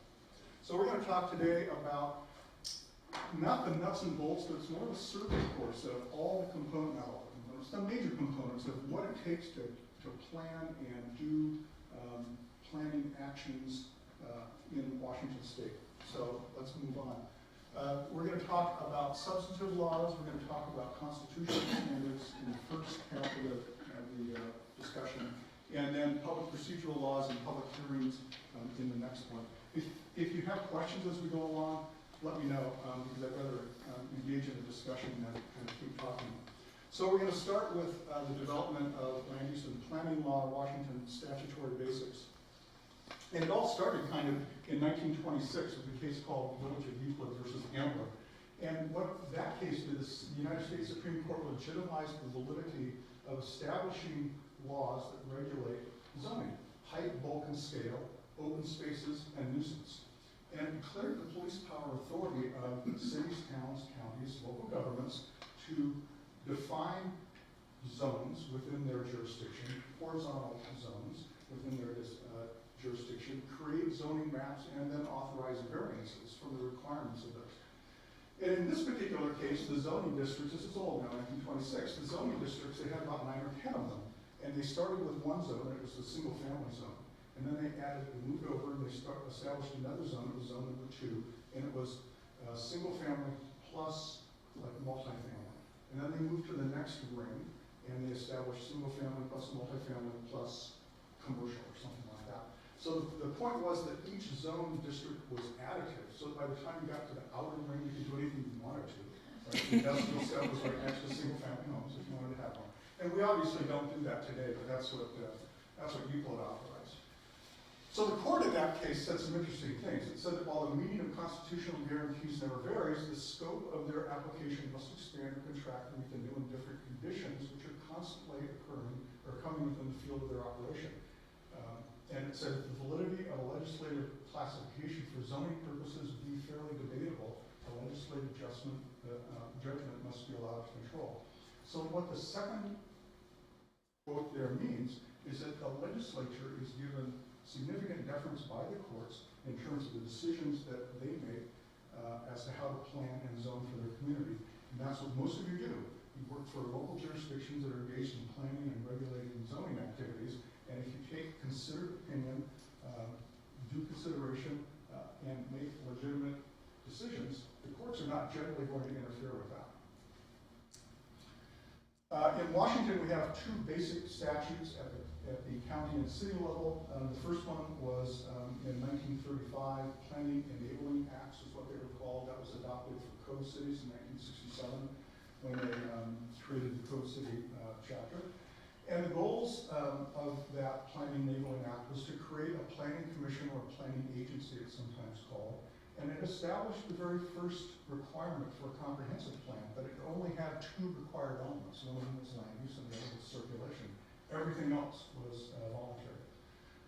It also created a number of different roles and players in the planning process. So it established the need and utility for staff to evaluate proposals, for planning commissioners to hear them and decide on actual project approvals, which was very common back in the old days. Boards of adjustments, hearing examiners to hear contested cases, and city or county councils or commissions to make the legislative decisions, and in some cases those project-specific decisions. That's it. Could you explain what is the distinction between a code city and maybe some other kind of city, or is it just an incorporated? Yes, sorry. So in Washington, there are a number of different kinds of cities: first class, second class, third class. Then there's something called towns, which are not cities, but they're towns. And then it got cumbersome, and they all had kind of, sort of, the same set of regulations, but not always. And the bigger cities could do stuff that the little cities couldn't do. And so in 1967, the legislature said, we've got to change the way that cities operate. And created what are called code cities. So-called because they created a code by which the cities operate. And essentially, it standardized all of the various authorities that existed in state law for any kind of city, and said a code city can use any authority granted to any other kind of city to do any kind of thing. And so most all of the incorporations after 1967 were code cities because the powers were so broad and they could do so much more. So that's the distinction. So there's some cities in Washington that are not code cities? Yes, Seattle's a first-class city. Tacoma's a first or second-class city. Spokane is not a code city. There's a lot of them. There's some towns, Town of Woodway is legitimately, calls itself a town. So their range of authority is less than a code city then? Yeah, except for the first-class ones. The first-class ones can do pretty much anything they want. Yeah. Those are the big guys. But Bellevue's a code city, for example. So you have these two planning and enabling acts, and then in 1969 along comes Chapter 58.17, which is the subdivision statute, the plat and subdivision statute. And that's what lots of cities did in terms of planning originally, was do plats and subdivisions. And plats come in long and short varieties. Short varieties usually 4 lots or less. Long varieties are anything that's bigger than that. You have preliminary and final plats. So you would make an application to subdivide a piece of land, submit an application to the city, the staff would review it, require some conditions of approval. You would implement some of those, and you would come back and say, well, I've done what you asked me to do, can I have final plat approval? And after you got final plat approval, you could actually sell a lot. So it was a long and fairly cumbersome process. It also created different kinds of subdivisions called binding site plans, BSPs, or PADs, planned area developments, sometimes also known as planned residential developments, or PUDs, planned urban developments. There's all sorts of acronyms. But basically those are more creative types of subdivisions that allow uses of land that are not just for individually owned segmented lots with a house on each one of them. So commercial malls, mixed-use developments, downtown centers. Mill Creek's new downtown that we plan is a mixed-use center, and it's a binding site plan. And the process, as I said, required staff review, applications, the hearing examiner, or planning commission, or city council. In some cases, would make the decision, and the legislature sometimes would make decisions as well. This is the key statute in the plat and subdivision law, and it's been around since 1857, and it says mostly the same thing today that it did then. But it says the city legislative body, which is the commission, the city council, or the county commissioners, shall determine if appropriate provisions are made for, but not limited to, the public health, safety, and welfare. The public health, safety, and welfare is what I call magic language. It's got pixie dust on it. And if you put stuff in your ordinances when you pass them or your resolutions, and it says you're doing this for the public health, safety, and welfare, the courts give you all sorts of latitude to go forward and do that. And so notice that it also says appropriate provisions that are made for, but not limited to. So that means whatever's necessary for the public health, safety, and welfare you can do. And then it goes on and gives you a whole laundry list of kind of common things that have been around since 1857. Some were added later. The most recent change was the one for, if I can get this to show up, no, I can't, for school sites and for sidewalks. So in the 1970s, things got active. The world kind of changed, I think, in the 1960s, and in the early 1970s, there were a number of new state laws that were adopted, all of these by initiative. The State Environmental Policy Act, or SEPA, was adopted in 1971 by initiative. The Shorelines Management Act, which is a huge issue for Bainbridge Island, for Vashon Island, for Kitsap County. Kitsap County, incidentally, has more shoreline distance than all but 11 states in the United States, because it's got such a craggy coastline. And the reason I know that is because I worked very closely with Renee Dean when I was a prosecutor here doing shoreline work. And she and I used to take, I shouldn't say this, she and I used to go on trips on Friday afternoons to make sure that everybody was complying with the law and visit those difficult sites that were causing us problems. The Open Public Meetings Act was adopted in 1971, also by initiative, and the Public Records Act came along a year later in 1972. We're going to talk about all of those today. Are those all state acts, not They're all state acts. SEPA was patterned on NEPA, the National Environmental Policy Act, so SEPA is a state version of that. But I don't think, and there's the Coastal Zone Management Act, CZMA, which is the federal basis for the Shorelines Management Act. I don't think the OPMA has a federal counterpart. So just a couple of things about SEPA. Remember, this is a survey course. The statute is found at 43.21C, but there are extensive WAC administrative regulations that interpret it and explain how it's supposed to be applied, some of which are understandable and others of which are not. It's got a really broad scope. It's intended to cover comprehensive plan changes that were talked about by our first two speakers, land use regulations, development projects, and conditional exemptions from those kinds of activities. In essence, it requires coordinated review. The issue back in the 70s was that decision makers did not know everything about the impacts created by an action that was being proposed for them to intelligently decide whether or not they should allow it to begin with, let alone whether or not it should have 10 lots or 15 lots or 30 lots. And so SEPA was designed specifically to ensure that they had all the necessary environmental information that surrounded all these kinds of projects, and that it described that you could discern the consequences and the outcomes of those kinds of projects. And then it established a system of unified hearings so that you wouldn't have multiple venues for hearing the same issue, which was very common back before the 1970s and was still common up until we got the Growth Management Act, and then it started to change. The SEPA documentation includes environmental checklists, which are the kind of a description of what the impacts of a project might be, prepared by the developer and counter-checked by the staff. Threshold determinations, these come in three types: a determination of non-significance, or DNS, which means you're not going to have any impact, go forth and do what you want to do. Mitigated DNS, which means you're going to have some impacts, but you can mitigate those if you perform these conditions, then you can go do your project. Or determination of significance, of DS, which means you have to call a timeout, usually for 6 months to a year, go off and do an environmental impact statement because the project consequences are so serious that they need to be seriously studied. And it's predicated on science-based analysis to find out the answers to traffic impacts and stormwater impacts and whatever the other issues might be. And it also created really broad substantive authority. So it not only established a procedure, how to do something, how to get to a considered decision at the end of the day, but gave substantive authority to local jurisdictions to actually affect the outcome. And so it allows those jurisdictions to, it's not looking anymore, or it's not reaching out. It doesn't matter, right? You can't see it anyway. Yes, you can.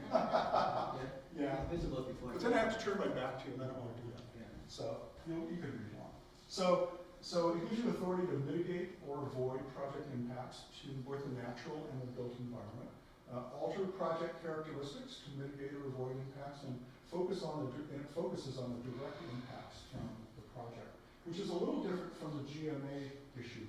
One of the speakers talked about impact fees. Impact fees are associated with the Growth Management Act, GMA, not with SEPA. SEPA has mitigation fees, and they serve different purposes. They have different legal criteria, and they're allowed in different situations, and you can't double dip. You can't take one from one pot and the same thing from another pot.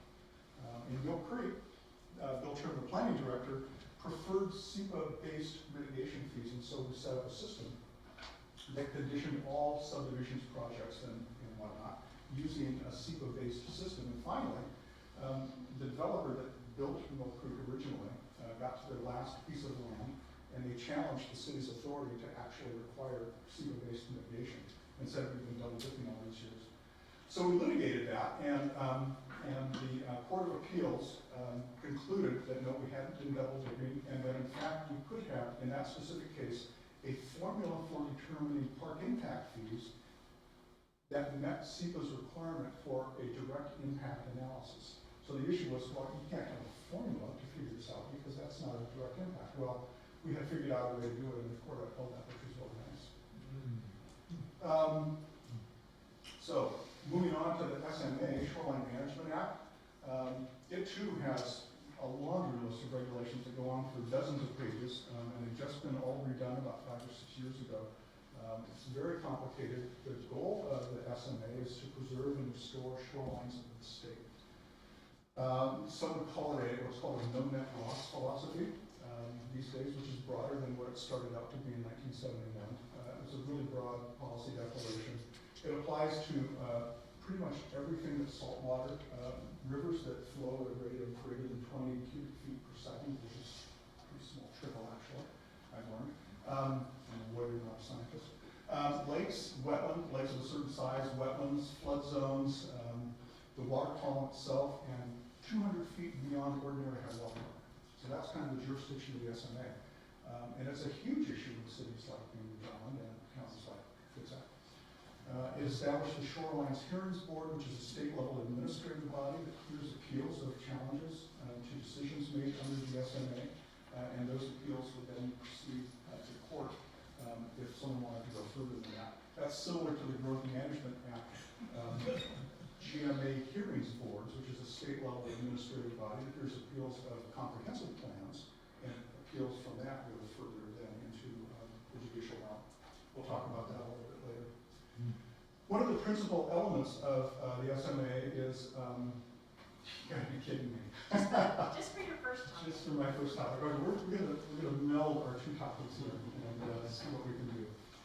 I'll go a little bit faster. Shoreline master programs are the local version of the SMA, and each city or county is required to have one of these shorelines. But it has to be totally consistent, almost always consistent with the state level program. So you don't get to vary very much from what the Department of Ecology wants to do with regard to protection of shorelines.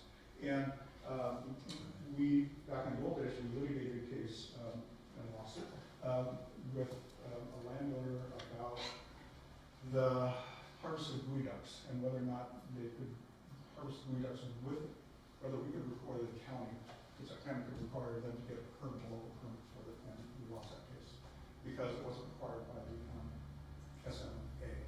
Anyway, so there are shoreline permits you have to get, shoreline substantial development permits, conditional use permits, and exemptions. The GMA was the next big thing. So 20 years later, 20 years after the 1970s comes GMA. GMA was a stakeholder designed and completed initiative to revise the planning laws in the state of Washington because they were so totally confusing that the developers didn't like them because they could never get anything done, and the local jurisdictions didn't like them because they weren't able to control the process enough. And so, I don't know who convened it, but it was a long process. It took about 2 years, and it actually wound up with the GMA being adopted by the state legislature, which was very similar to Oregon's statewide land use planning act that they had adopted back in the 1970s when Washington was just doing SEPA and SMA. Oregon was kind of light years ahead of Washington we've got the Growth Management Act in 1990, and you can see the difference that it's made in the way that jurisdictions plan and the way that things happen on the ground. Because fundamentally what it did was stop the kind of the urban sprawl problem and created the smart growth philosophy with the goal of ensuring that you concentrate growth where you've got the services to support it. You protect the rural lands and the resource lands so that they're available for the future generations. And ideally, it all works as you go down the pipe. It requires coordinated planning, mandatory comprehensive plans, consistent development regulations. You've heard this from the other speakers. The point I wanted to emphasize on this is that back in the old days, Village of Euclid versus Ambler, if you had a comprehensive plan and you had development regulations, the courts always found that the development regulations controlled regardless of what the comprehensive plan said, because the plan was just a plan. It wasn't a zoning regulation. So you could never get to your end result in your plan. You could never implement it because somebody didn't want to follow it. They didn't have to if the zoning said manufacturing and you had light industrial. Sorry, you can't make them have light industrial. They didn't have manufacturing.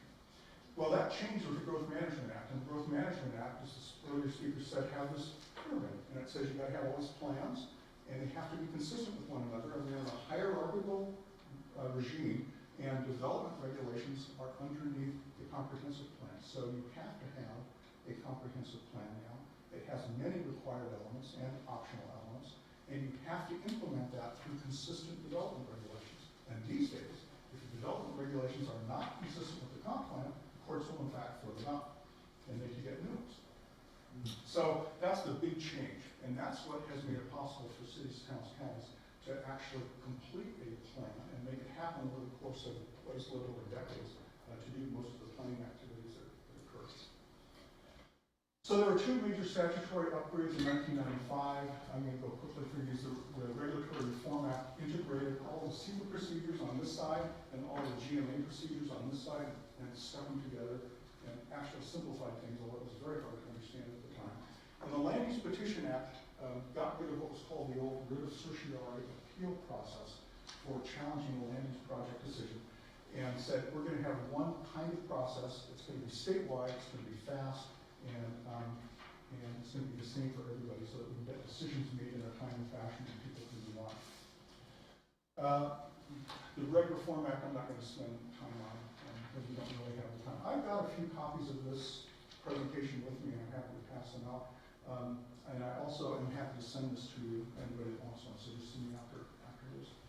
The Land Use Petition Act is important because it simplified the land use appeal process and it made them uniform. It's a record review system, and that's why we believe that, you've heard the term the record several times tonight. That's why the record is important, because in land use and in zoning and in comprehensive planning, the record by which you make the changes or implement or adopt a comprehensive plan and do likewise to development regulations is the thing on which your decision is judged. So the legislative decision to adopt those regulations or those plans has to be supported by the underlying record. And the world works by paper. You know, we've got it all over. And so the more paper you have and the better it is integrated and designed and coordinated, the more bulletproof your decision becomes as a legislative entity in terms of taking action. So that's what I call getting all your ducks in a row. You have to think about this stuff at the staff and administrative level with council and the planning commission, and figure out where you're going to go, and then start the process to get there and make sure that you work through to make sure it's a defensible decision at the end of the day. Yes, sir. You were talking about the example of the gooey duck licensing and the court ruled against you because it wasn't required by the Shoreline Management Act. Have courts upheld regulations that aren't required by the GMA, SEPA, the SMA that fall outside those or go outside of that statutory authority? Sure, they have, but that's an excellent question. It's a hard answer for me because what you want to do is you want all of your activities to be consistent with the plans, right? And so you don't want to go outside. Well, and that gets the kind of the heart of my question. I wonder when a jurisdiction has to start worrying about judgments of courts that you are, exercising a regulatory taking or something along those lines. Well, it's hard to know. We're going to actually talk about constitutional standards next, so that's a great segue into that. I'm sorry to. No, we'll get to an answer here. So we're going to bypass that, and here we are, constitutional standards. So, as promised. So this is what I call fundamental rights at ground level. This is where, you know, all the highfalutin words in state and federal constitutions come down to earth, and it's one neighbor arguing with another neighbor about whether they can cut down the tree that's on the property line, or whether they can cut it down so that they can have a view, or whether they can keep the other property owner from developing their property so that the first property owner can have a nice little unintentional park next to them. Not to say that that ever happens, but you know, it does. So that's what this is all about. And they're prevalent in land use law. There are lots of sources for them, both the state and federal constitutions, state and federal statutes, and state and federal case law. And they're overlapping, and they're not coordinated. They're not always identical, and it makes it very hard to interpret them and understand them and properly apply them. You got to pay attention to them, though, because they apply to property rights and due process, which are key, fundamental, constitutional aspects of this democracy since the day it was founded. So people pay attention. Here's a great quote from a 1982 case, Supreme Court. In Washington, the basic rule in land use law is that absent more, an individual should be able to utilize his land as he sees fit. It's the absent more part that is confusing there. What does that mean? Right, well, it means that SMA and SEPA and Growth Management Act and all these other things, those are the absent more that regulate whether or not you can actually use your property for whatever you want to. Due process, procedural due process, is one of the key elements in decision-making at all levels of government, and it fundamentally involves the notice of the actions going to be taken, the opportunity to be heard, and intelligent participation by the public. And you were asking some questions about how do you know how to do that. It's through the government giving notice and giving you the documents to understand what's happening. It doesn't always work, but that's the rule.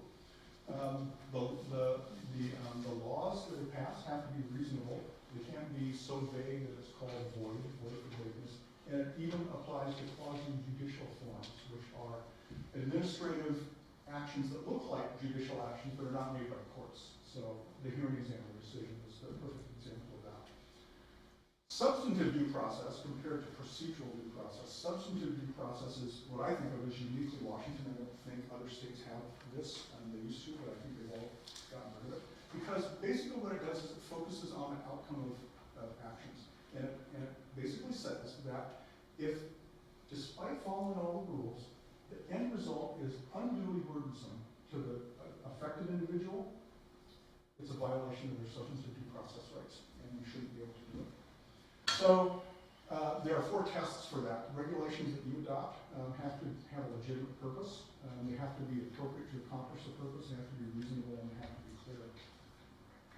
The Fourth Amendment to the U.S. Constitution talks about takings. The takings are a bigger and bigger part of things that we do in land use planning.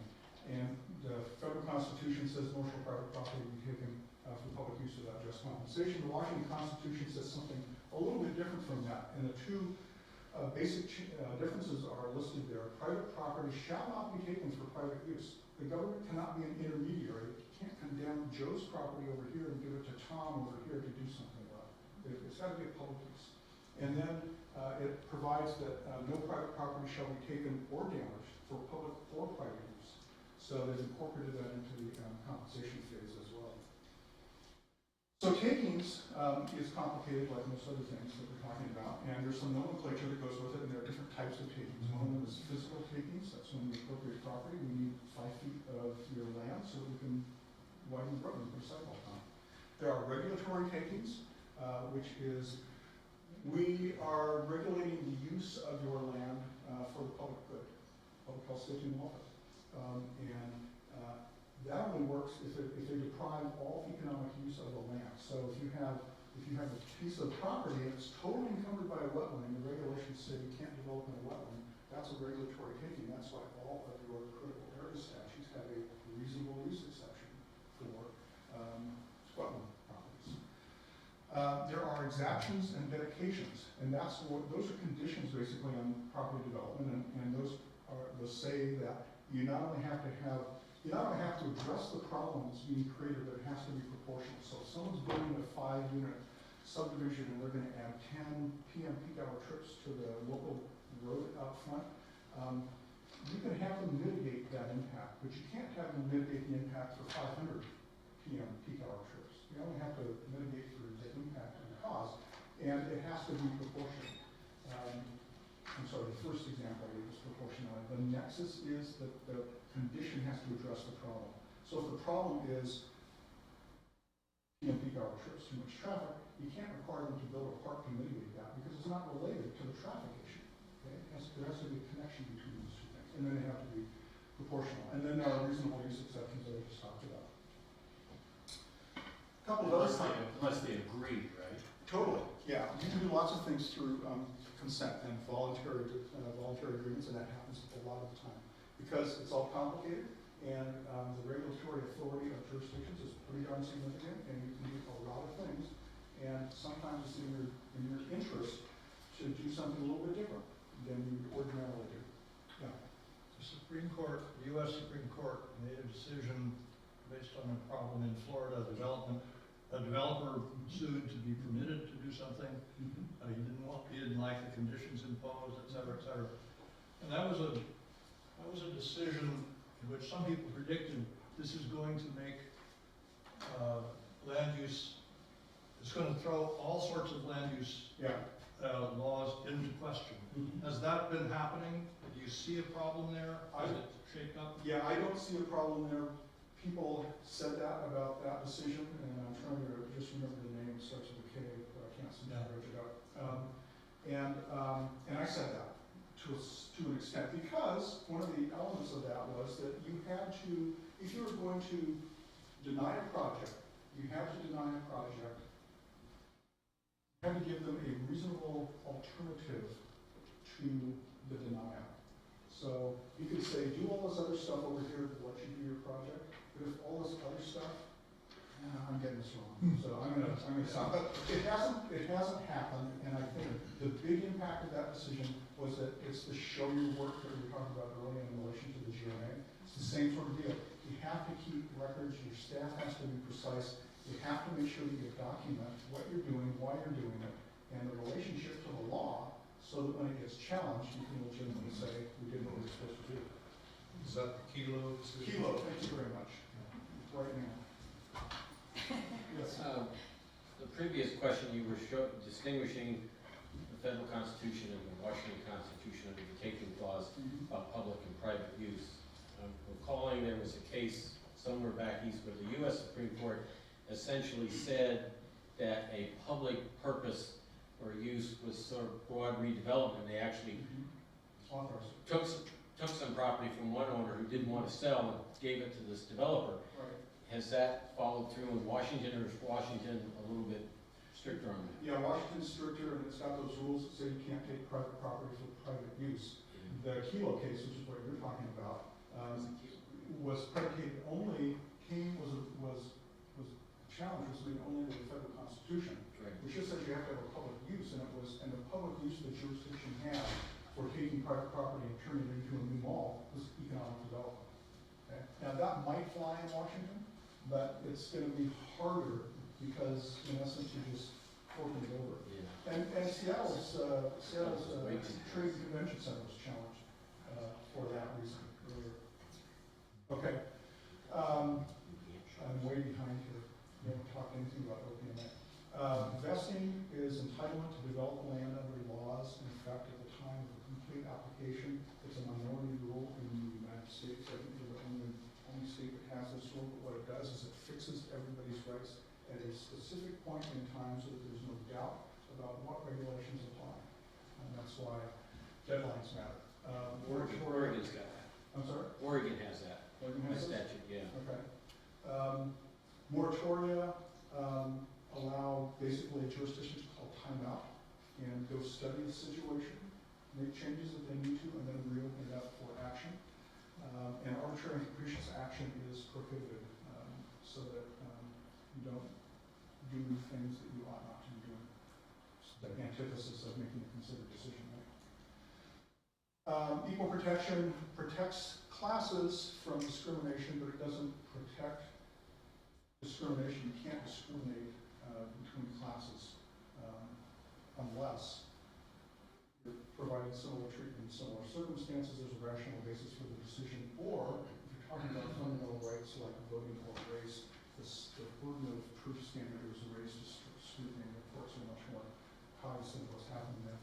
And the First Amendment, free expression, and religion issues always come about with regard to the development of churches, their placement in residential subdivisions, parking impacts, sometimes building regulations, but not much anymore, and adult businesses and entertainment.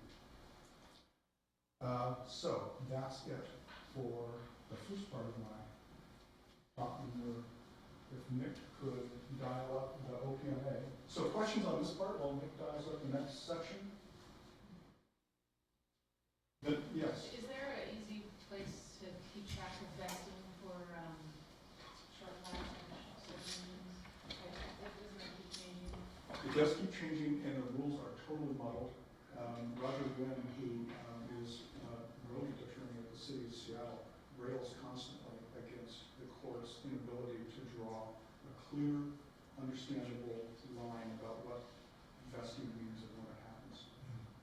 There is not an easy way to deal with that. Talk to your city or county prosecutor, attorney, and ask them to give you a sign. And then keep it current, right? Yeah. Give you a 6-month update.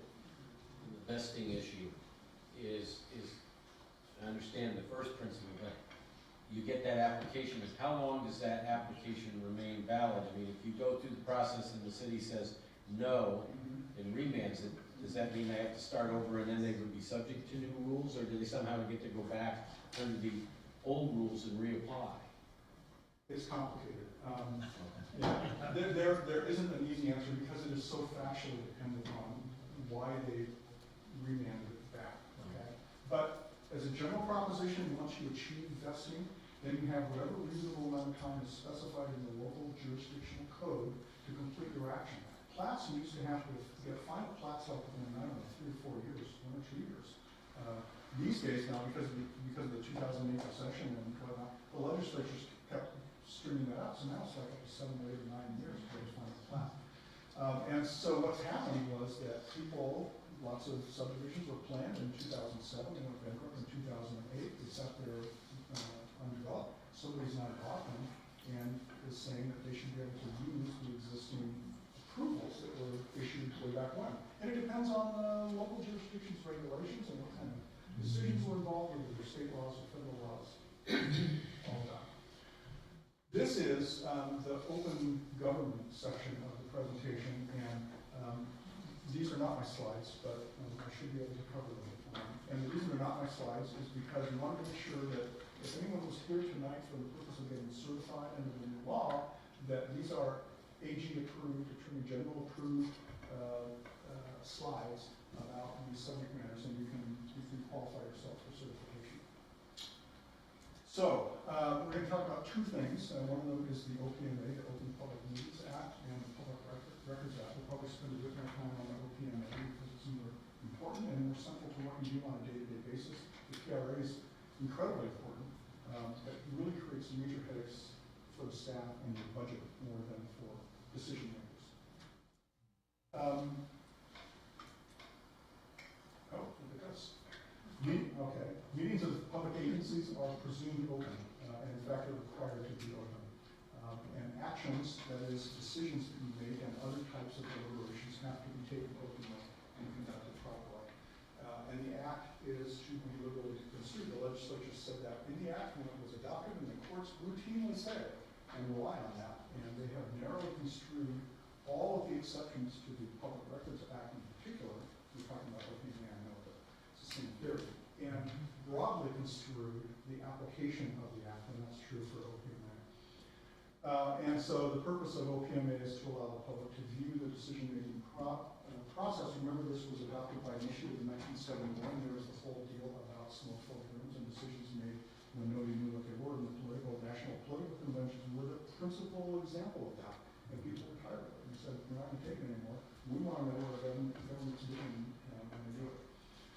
So the purpose statement is that people of the state do not yield their sovereignty to the agencies which serve them. And the people in delegating authority do not give their public servants the right to decide what is good for people of them and what is not good for them to know. This is designed to ensure that public decisions that affect everybody, and even sometimes just a few people, are done openly and visibly. And it's not much different, frankly, than the judicial system in that regard. I'm looking ahead to the process of drafting a segment of the comprehensive plan. And I'm thinking, how does that get accomplished in an open meeting? Sorry, it's not the most efficient use of time, I'll grant you that. But can 2 or 3 members of the planning commission be assigned a drafting drafting responsibility to be presented then to the full commission and so on? Yeah, absolutely, they can be. So it doesn't, OPMA doesn't require that all the work occur in public. OPMA requires that the legislative body consider, review, evaluate, deliberate, and decide questions in public. The staff does all sorts of stuff behind the scenes. And subcommittees, which is what you're talking about, are a separate deal altogether. So there are lots of ins and outs and lots of issues there. And then the people insist on remaining informed. So it applies to multi-member public bodies. So any county, city, school district, special purpose district that has more than one person or entity, a sub-agency of a public agency, including planning commissions, library, park boards, appointed committees acting on behalf of. So if you delegate to this planning commission subcommittee the authority to take testimony, hold hearings, then they're all subject to the OPMA when they do that. If it's a purely advisory body, like maybe a library board, maybe it's not so clear that they have to have open public meetings, although nearly every advisory library board has open public meetings now, right? Because that's the safe thing to do. Yes, ma'am. This really doesn't have to do with the comprehensive plan, but something that's happening in Kitsap County is meetings are being held in restaurants, a lot of clanking of dishes and things, and you're not sitting at the same table with the committee. So the ability to hear is very limited, and even though requests have been made numerous times, these committees, it's like they're digging their heels in. You're not going to tell us we can't meet here. And I was just wondering, legally, if people are wanting to attend the meetings and they cannot hear, and tape recorders have not worked all the time and things like that, is there any legal recourse that the people can take? Because they've asked many, many times that the meetings be held in a public facility. Yeah, there's always legal recourse. You know, you can almost sue someone. I tell all my clients, you can almost sue someone, but you don't know the outcome of the lawsuit. Right? And it doesn't mean that it's a good suit or a bad suit. It just means you've got the authority to do it. And unfortunately, short of community action to convince your local prosecutor or city attorney or the entity involved that really needs to change its ways, that's like the only way you can. I mean, maybe you could go to the AG and get them to sue, but I'm not sure about that. But you know, what you're talking about is essentially the substantive due process violation. We're talking about the committee is doing all the things it's supposed to. It's advertising, it's having the public, but the result is you can't do anything anyway. Right? So you know, that's, if you're doing it for bad motives, intent, obviously it's actionable. If it's just they don't understand, that's a different issue. But it doesn't mean it can't be cured. Okay? So the OPMA does not apply to the courts because they're subject to different rules. The legislature, because they wrote the law. Private organizations or agencies are governed by a single individual. And it doesn't apply to quasi-judicial matters. Those are like administrative versions of judicial actions, and it's for the same reason. So a definition of a meeting. When is a meeting that is covered by the OPMA? It's when any regularly scheduled meeting or special meeting where a quorum of members are present and they take action. So you got to have a quorum and you got to have action. Those are the two things you need to have a meeting of a multi-member board. A retreat, workshop, or study session fitting the definition of a meeting. If you don't have a quorum, it's not a meeting. That's why. So in that case, if there's not a, if there's not a quorum, and it's going back to the question Jerry asked, if the meeting is a committee of a body, it's not the body itself, but it is a committee of that body that does not have a quorum present. Right. Okay, is it subject to the OPMA? The answer is yes, when it is doing the business of the larger body. Okay, and so doing the business means even finding a fact, and Yes. things like that. Yes, yes, yes. There, in my, I mean, I was a city attorney for a long time, and a county prosecutor. And in my opinion, you know, the intent of OPMA is that stuff is supposed to be done out in the open. Now, sometimes it just makes it bloody hard to do things. And there are legitimate reasons not to do things in the open, and there are legitimate ways to do that. But just not to do them in the open because you don't like it is not one of those reasons. And if truly what is being done is the business of the city or the county or the jurisdiction, and, you know, it legitimately falls within the scope of what that legislative body is charged with doing, it should be an open meeting. So, but I know it doesn't always happen. Are minutes required? Minutes are required now, yes, and they have to be made public. Now, the quality of the minutes varies from jurisdiction to jurisdiction. Some you get, you know, meeting open at 7:05, meeting adjourned at 8:05, and that's it. And others you get pages and pages. We had long discussions in Mill Creek about whether or not we should hire somebody to sit in the corner with one of these big cones and speak verbally everything that was already being spoken. And then it was like, well, that's the same thing as the tape recording that's going on. So anyway. Okay. Yes, sir. So in Gig Harbor, we are doing audio recordings of all of our planning commission meetings and making them immediately available because there are citizens who file voluminous public records requests. And it seemed to me that was overkill under OPMA. Yeah. Is that overkill under OPMA? Well, I guess it depends on what you mean by overkill, but it's. I mean, it's not strictly required. No, to it's do, not to, required. To do. It's not required. You don't have to televise your meetings either. Or even, you don't even need a transcript. You don't even need a transcript. Okay. You need minutes. And minutes can be any number of different things. But it is useful, but it's not, I would say my piece of advice on that is don't rely on those video, audio recordings as your minutes, because they are in fact 2 voluminous, and it doesn't necessarily clearly describe what happened and who made what motion and all that sort of stuff. So minutes are useful.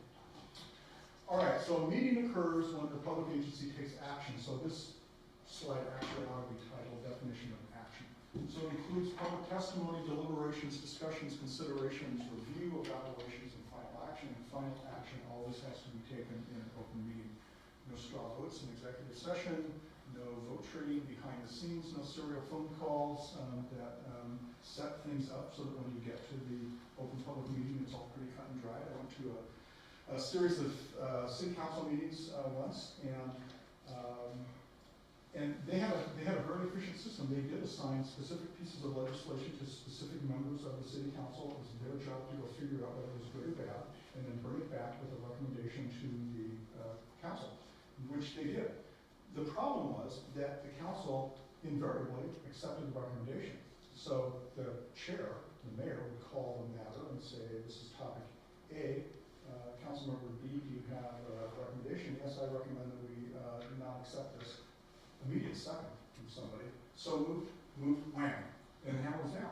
And they would go through 10 or 15 of those kinds of actions in 5 minutes up on the podium. It was like, that's not very fair. It's not very helpful either. So anyway, final action has to be taken in public. All meetings have to be open. Lots of jurisdictions ask, do we have to have a comment period, a public comment period? And the answer is no, you don't have to, but most jurisdictions do.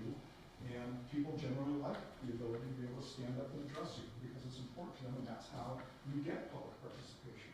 So, like, it's not required. Jurisdictions frequently require it. Some put it at the end, some put it at the beginning, some put it at both. But it can make your agenda lengthy and your meeting lengthy.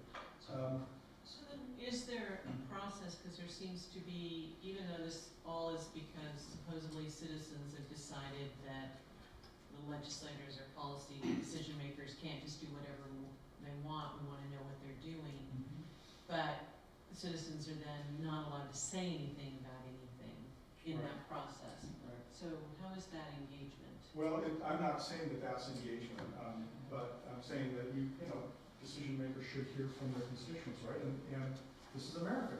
You can vote them out of office, you can recall them, you can write bad articles about them in the newspaper, you can talk about them at the grocery store. Well, it's not. I agree, but the law can't solve everything. I deal with this as a lawyer all the time. And it's just a fact. They can write all sorts of rules and, require good intent. And in my experience, 98% of the time, that's what people in your position want to do, is the right thing. So, but I understand that it doesn't always happen, and it's aggravating as all get out, because there is no easy way to deal with it. You can't compel people to sign in. You can set reasonable rules of conduct, and if they get violated, you can recess, you can adjourn the meeting, you can adjourn to a special time or date, you can do any number of things to deal with the problem. Cameras and tape recorders are permitted unless they're disruptive. At one council meeting, there was a citizen who was adamantly opposed to whatever was happening, and he stood in the back of the room with a big sign facing the city council, and he did this meeting after meeting after meeting, and the council just got fed up with it and tried to do something, and went through a lot of anxiety with their city attorney and finally realized they couldn't do much at all, but they finally were able to convince this guy that it was not useful, and so he went off and stopped doing it. But those are problems that you have. I mean, democracy is not necessarily easy. So all discussion about public business has to take place in the meeting. And here's the real problem that you all face all the time, and it's a product of human nature and a product of technology. Email conversations between a quorum of city council members constitutes a meeting if you're talking about public business. And they don't all have to be on the same email. If A sends one to B, B sends it to C, C sends it to D, you've got a 7-member council, and D sends it to E, you've got a quorum, and they have violated the law. Serial phone calls are the same thing. You can't do that either. And so these two rules are the reason why so many cities and counties say the city manager, we'll use cities as an example because I want to remember them, the city manager will be the source of information. If he has something, he will broadcast it to the council members. The council members can reply back to the city manager will collate that and then send it out to the council again. And that's one way to keep the council informed of activities that are going on without violating PMA, and they can do it without having to have it done all the time in a public session, which just is not very efficient. Texting and messaging is a real problem. When I was a city attorney, not for Mill Creek, but for some other city, we got a public records request asking for all the communications to and from council members from 7 to 10:30 p.m. on like 4 or 5 specific days. And we had to look at this for some period of time until we figured out that it was the city council meetings that they wanted to know about communications. And what was happening is council members were up here with their personal digital assistants doing this and participating and doing this. And the audience thought they're sending text messages to each other about the business they're discussing and cooking the deal behind their face. Ostensibly in an open public meeting, but with all this secret transmission going on. Good news, they weren't doing that. Right? So we had nothing to report to them, which was great. But be aware that perception can be reality, and it's not the right thing to do this all the time when you're supposed to be doing something else. And here's the point about meeting minutes; they have to be promptly recorded and made public. So regular meetings have to be advertised as time, place, and agenda items. A regular meeting is a meeting that's established by your city code or county code. Almost always it's the first, second, and third Tuesdays of the month. 7 o'clock is a regular city council meeting. That's a regular meeting. Everything else becomes a special meeting. So that the advertising doesn't apply to some circumstances, but generally it does. Special meetings can be called by a presiding officer or by a majority of the members. It's by definition not a regularly scheduled meeting. It has to be identified and advertised on 24 hours notice to all of the attendees, plus to the newspaper of record and anybody else that's asked to be on the list that you're required to keep for notice of these kinds of special meetings. You can only transact the business that's listed in the meeting notice, and if you try to do something else, it will be held invalid, null and void. So if you're dealing with a sticky issue, which you almost always are in a special meeting, make sure that you run the meeting agenda and the notice through the city attorney's office to make sure that it covers the word action, so that you can actually vote on whatever issue you're talking about, if that's the goal of the special meeting. So they can be useful, though. Special meetings can be really useful. OPMA executive sessions, there's a list of about 10 or 12 executive sessions when decisional bodies can go behind closed doors and have discussions, but that's literally all they can do, and they have to comply with the scope of the executive session, because it's an exception and the statute is to be liberally construed. The courts limit the scope of the executive session. The common ones are to deal with complaints and problems, asserted problems with employees or council members themselves, which can create a very sticky issue, because the question becomes whether or not the council member can require to be held out in public session, or wants to require to be held out in public session. You have to state the purpose of the executive session, the statute. You don't have to state the statute, in my opinion, but it doesn't hurt. And you have to tell how long it's going to be. And if you finish early, you can't just resume the meeting. You have to wait and early comes, because people may have left the meeting while you're in executive session, expecting that no business is going to be performed until you come back at 9. And if you're back at 8:30 instead, you'll have been performing actions without appropriate notice. So shorter periods of times are better. You can always step outside and say, we're going to extend the executive session for 5 minutes or 10 minutes, whatever the case may be. You can have discussion. You cannot make decisions. You cannot take straw votes. You can't talk about how you would vote if this were the situation. You can have discussions, and how that all gets played out in any particular circumstance varies. Secret ballots are not allowed in open public session. People have to know how you're voting. Mill Creek used to have written ballots to elect the mayor every 2 years, and they got a request for the ballots. They had been further destroyed back in the early days, and so we talked and decided no more destroying ballots. When the ballots are handed over, then the city clerk would read each ballot and the council member's signature underneath, so that everything was public in accordance with this law, which kind of dispensed with the issue of why we have ballots to begin with. So if you're in executive session and you're discussing something, one should not say that they are generally for or against whatever's discussing, because that in effect is declaring your position in voting, or? You know, these are difficult questions to answer. They're easy to ask, difficult to answer. You know, I think it's legitimate to say that, you know, given everything that I've heard here tonight, I don't see how I could approve something like this. And I would not view that as a vote. Now, if each member goes around and says that, and then they all come out and vote the same way, even though nobody out there heard what they said in here, that's not right. So it's a really fine line, and you need to talk to your legal officer. So when you come out of an executive session and you come to take the vote, isn't there some requirement that then there be an explanation in public of why you voted a certain way, or why the body as a whole made a decision? There's no legal requirement for such an explanation, but it's bad process not to do that, because people will automatically assume the vote is cooked and suspect you for doing the wrong thing. And why create the opportunity for that? One more quick question, Okay. if I may. This is your last one. Okay. Let's say you're a body and your legal advisor says, I think we should go into executive session for a legitimate reason. And the body decides, no, we want to talk about this in public.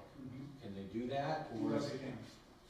You bet they can. Now, the question you need to ask yourself as the council member listening to that advice is, why is my city attorney telling me this? They generally don't tell you things like that unless it's meaningful. And I've been in that situation, and I've seen other people be in that situation, and my advice is listen to them at that point. You can go back and have a 3-minute or 1-minute session. Say, what's this about, city attorney? And if you don't like it, say, we're out of here. We're going back on the dice. But at least you gave them an opportunity to explain to you in private what the reason was for requesting the executive session. When you remember, when you remember that you're doing the public's business and it involves the public money and the public health, safety, and welfare, you're not personally entitled to make a decision about that, I think, when your designated legal officer is saying, time out, let's just go talk for a couple minutes and make sure that you know which direction you're going. Because I've seen councils hang themselves, and then you said a bunch of stuff in public on the record, and you can't back off from it, and you get some lawsuit. So it's fraught with danger. All right, moving on.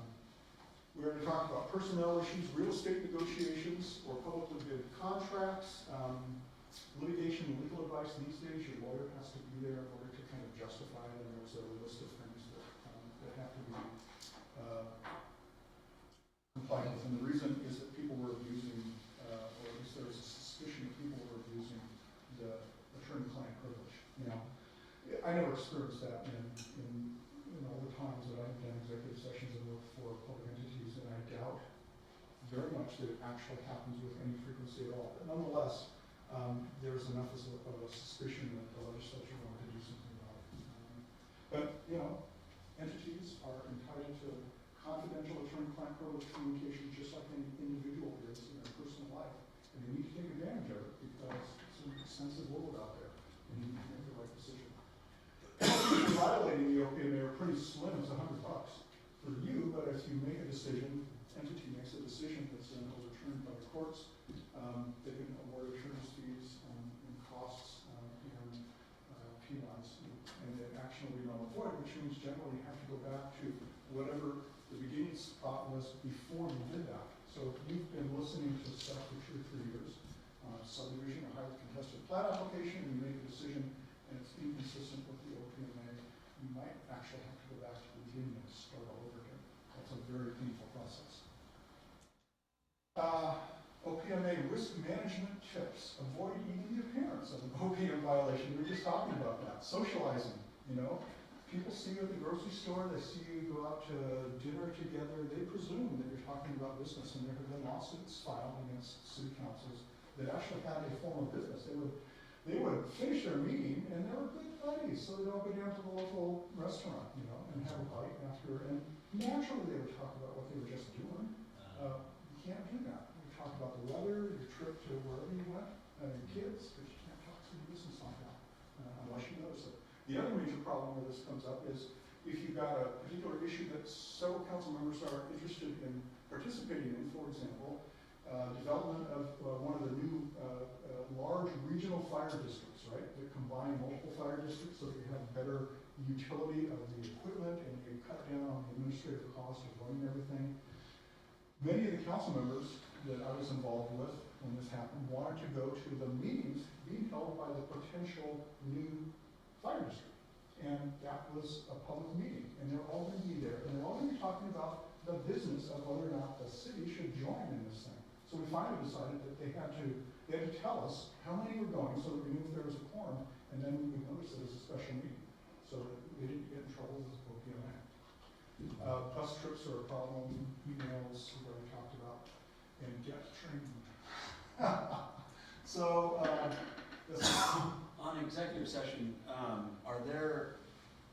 I'm wondering if there are violations of the scope of executive session or violations of OPMA in executive session. How does that become known? Yeah. Oh, well, here's my rule of thumb. My rule of thumb is the council commission decision-making body should not be holding an executive session without their legal officer present, because it's the legal officer who's tasked to obey the state laws as an officer of the court to say you're transgressing on OPMA requirements, you better stop here. And I can explain why, blah, blah, blah, blah. Right? That's how it happens. It's when people, you know, they want to get stuff done and the attorney's sick or they're saving, you know, money because he's on contract and not on there for the meeting, that these kinds of problems arise. There's not an easy answer because you shouldn't be taking any notes in an executive session ever. You need private notes. And if you do, then there's an automatic record and it's an incomplete record and it's a potentially biased record. So there's a whole bunch of things. I guess my question is if there have been any litigated violations of OPMA via executive session. Yes, there have been. Then how did the complaining party win? Well, in some cases, they actually looked at the official minutes, and the official minutes reported have to give the executive session, don't ask me why, but they did. So, anyway. I thought it said in one of the handouts that for an executive session, you had to have counsel present by law. Oh, yes, if the exception is for attorney-client privilege conversation, but the real estate exemption doesn't require a lawyer. Okay. The public performance doesn't require a lawyer to do that. See, one of the differences between Washington and Oregon was that in Oregon, the press is allowed to sit in on executive sessions. They can't report on what is said, but they're there to monitor that they only stick to what they reported the meeting was about. And if they stray, it gets called. Yeah. It's It's a a good high check. dollar on the press, yeah, totally. Okay, so, we're moving now to the PRA, and we only have a couple of minutes, and I'm gonna be really short with the PRA. Every document in your city or town is a public record. Every document, whether it's an email, whether it's a memorandum, whether it's a note, it's a public record. It may be an exempt public record that you don't have to disclose, but it's still a public record. Every email on your phone, every email or text message on your phone is a public record if it talks about city business. So the object of the PRA is to make it possible for citizens to discern what's going on, right? And it's a totally inefficient way to do it, but it works. At the end of the day, it works. And so that's why you've seen this giant spike in PRA requests, because people want to know what's going on. And some people don't like the government, and they will abuse this right till kingdom come, and the courts so far are not holding them to account, except if they're incarcerated in prison.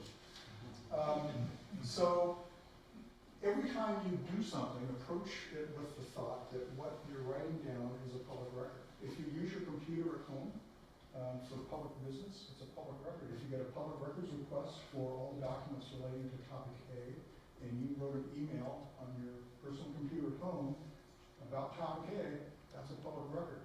The issue then becomes, how do we know that that's really all, or the only thing that you talked about was that one email? And so, and courts won't just bend over and say, okay, go take a hard drive. But I have seen cases, and I've been involved in cases, where the court said, go take their hard drive. And so somebody will come in and he'll take your laptop and he'll mirror your hard drive, and then, not doing what you're supposed to be doing as a general proposition, you could get in some serious problems. And it's happened on more than a few occasions that other material was discovered on these hard drives not related to the city business that constituted a crime, and individuals were prosecuted for that crime. And it came to light because they were sloppy about how they were performing their activities for the local jurisdiction and being careful about when they were doing it and by what mechanism they were doing it. That's the best piece of advice I can pass on. Don't use your private phone, don't use your computer. And I know there's all sorts of reasons why you do it, and I do it too, but you're not supposed to.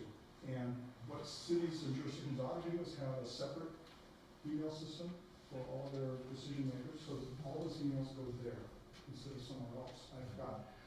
I know one person they've set up a system like that, and they still use their personal computer, but every email that they get and respond to, they copy to the city or county system, so that when a PRA request comes in, they can raise their right hand and sign a declaration that says everything on this computer is in this computer, you don't need to look at this computer.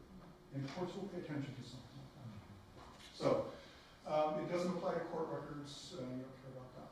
Let's see, agencies, you gotta have a public records officer. Agencies have to adopt a public records officer these days, didn't have to back in the old days.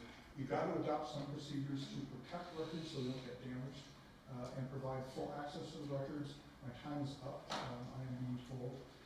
The public record is broadly defined, we already talked about that, includes all of those things, emails. There's too much stuff for me to go through here. So let me wrap up just really quickly and say that I appreciate your attention. I'm sorry I had so much material and not enough time, but it's been a fun discussion, and I appreciate your attention. Thanks very much.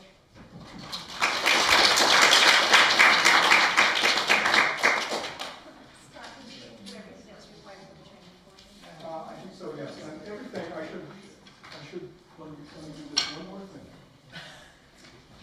It'll take a while to get this because of the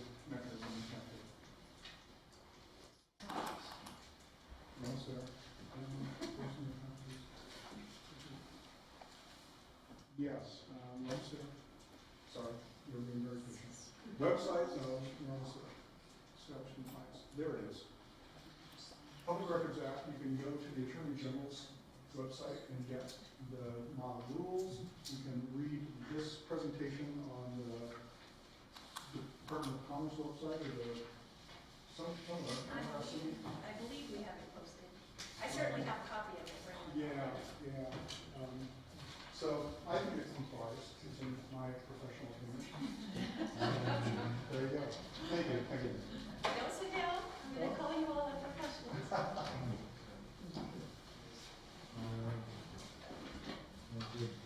Christy and Ryan, if you'd like to join Scott for any questions, we have about 20 minutes left over for Q&A. And then by 9:15, I guess we have about 15 minutes. And then by 9:15, we'll let you leave on time. So does anybody have any questions for, you can ask one or all three of them the same question. I had one question back on one of the early slides, I think in Christie's presentation. They talked about programs that you would plan for under the comprehensive plan. Here was the capital plan and it said programs.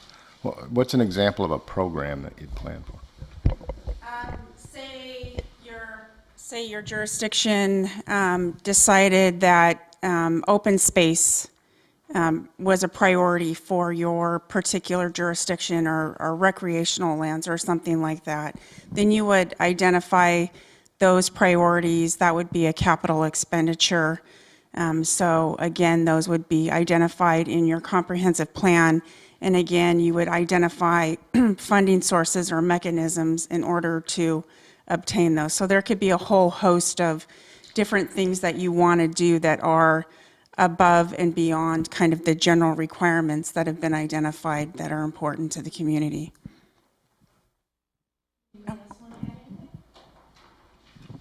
Ryan does. No, next question. That's good. That was a great answer. I presume that comprehensive plan update is, has to go through SEQR review? Is that correct? Yes, it does. And who does that? If staff generally, planning staff generally does SEQR review for development projects. Who does that?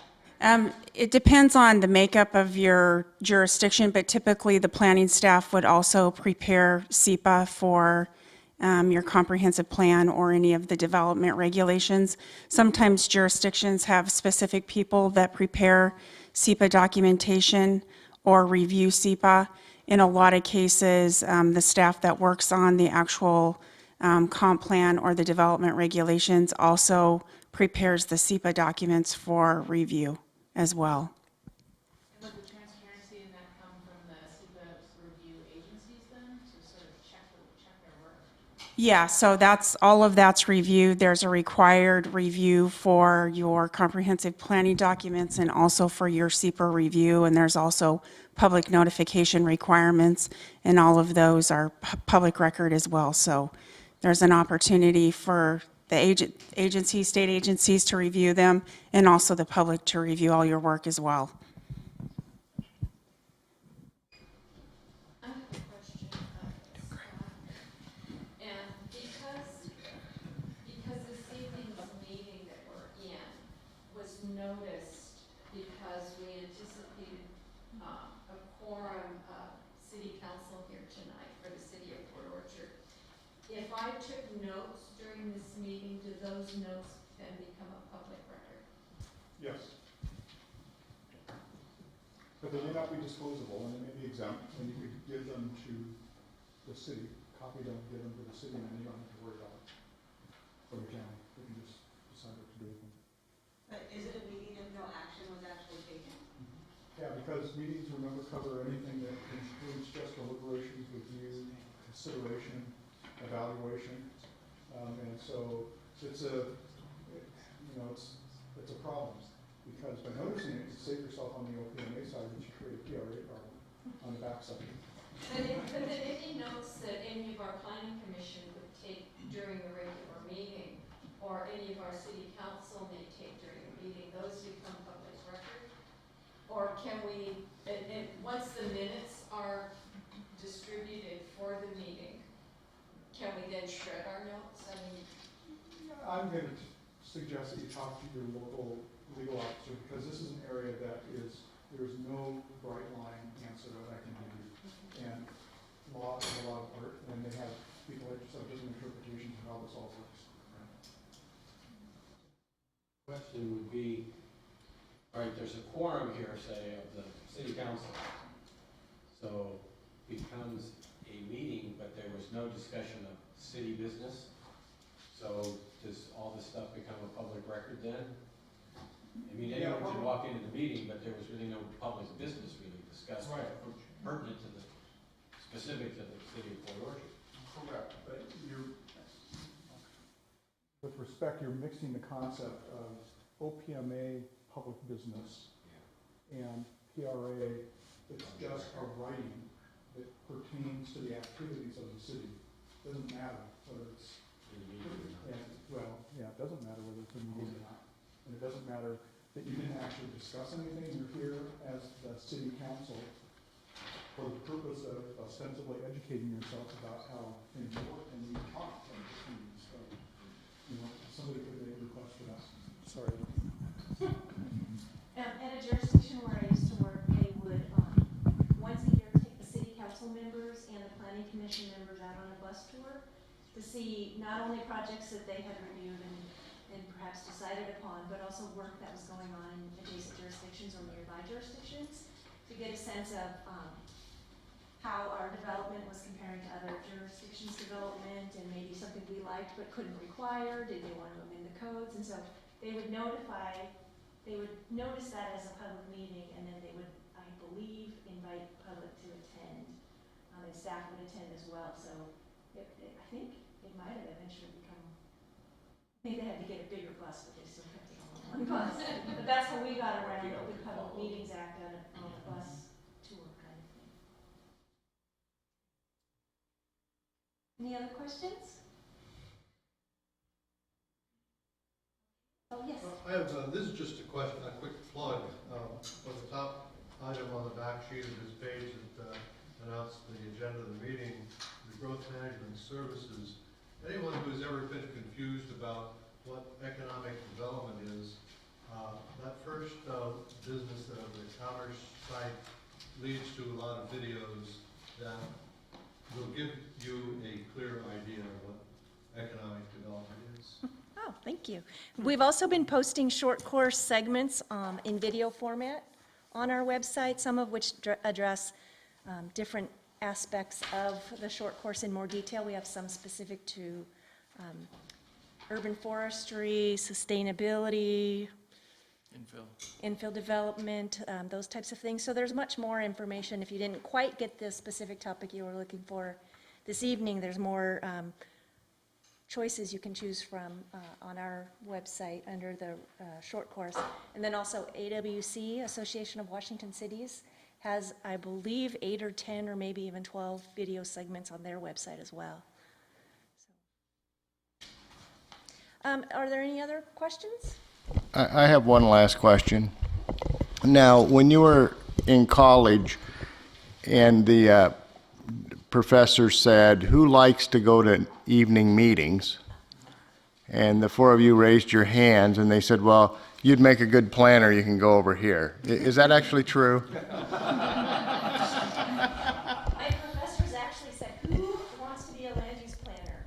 And by my senior year, I raised my hand. And so what they did instead was made me start doing public speaking, which I absolutely hated, and teaching 200 level courses and things like that, which I didn't enjoy either, but I was glad for the experience by the time I graduated.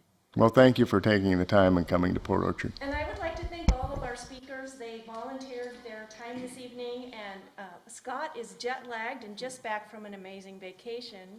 So I'd really like to thank them all for coming.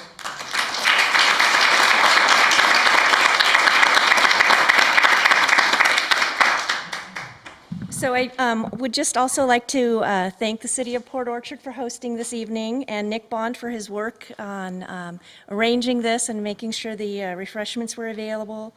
On behalf of Growth Management and the Planning Association of Washington, we hope that this course was useful for you and that you'll travel home safely. Also, if you would like to fill out the orange forms and leave them, that would be fantastic. And again, really, thank you, Christy, Ryan, and Scott. Great to have you here this evening, and we'll look forward to working with you soon. Thank you.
Yeah.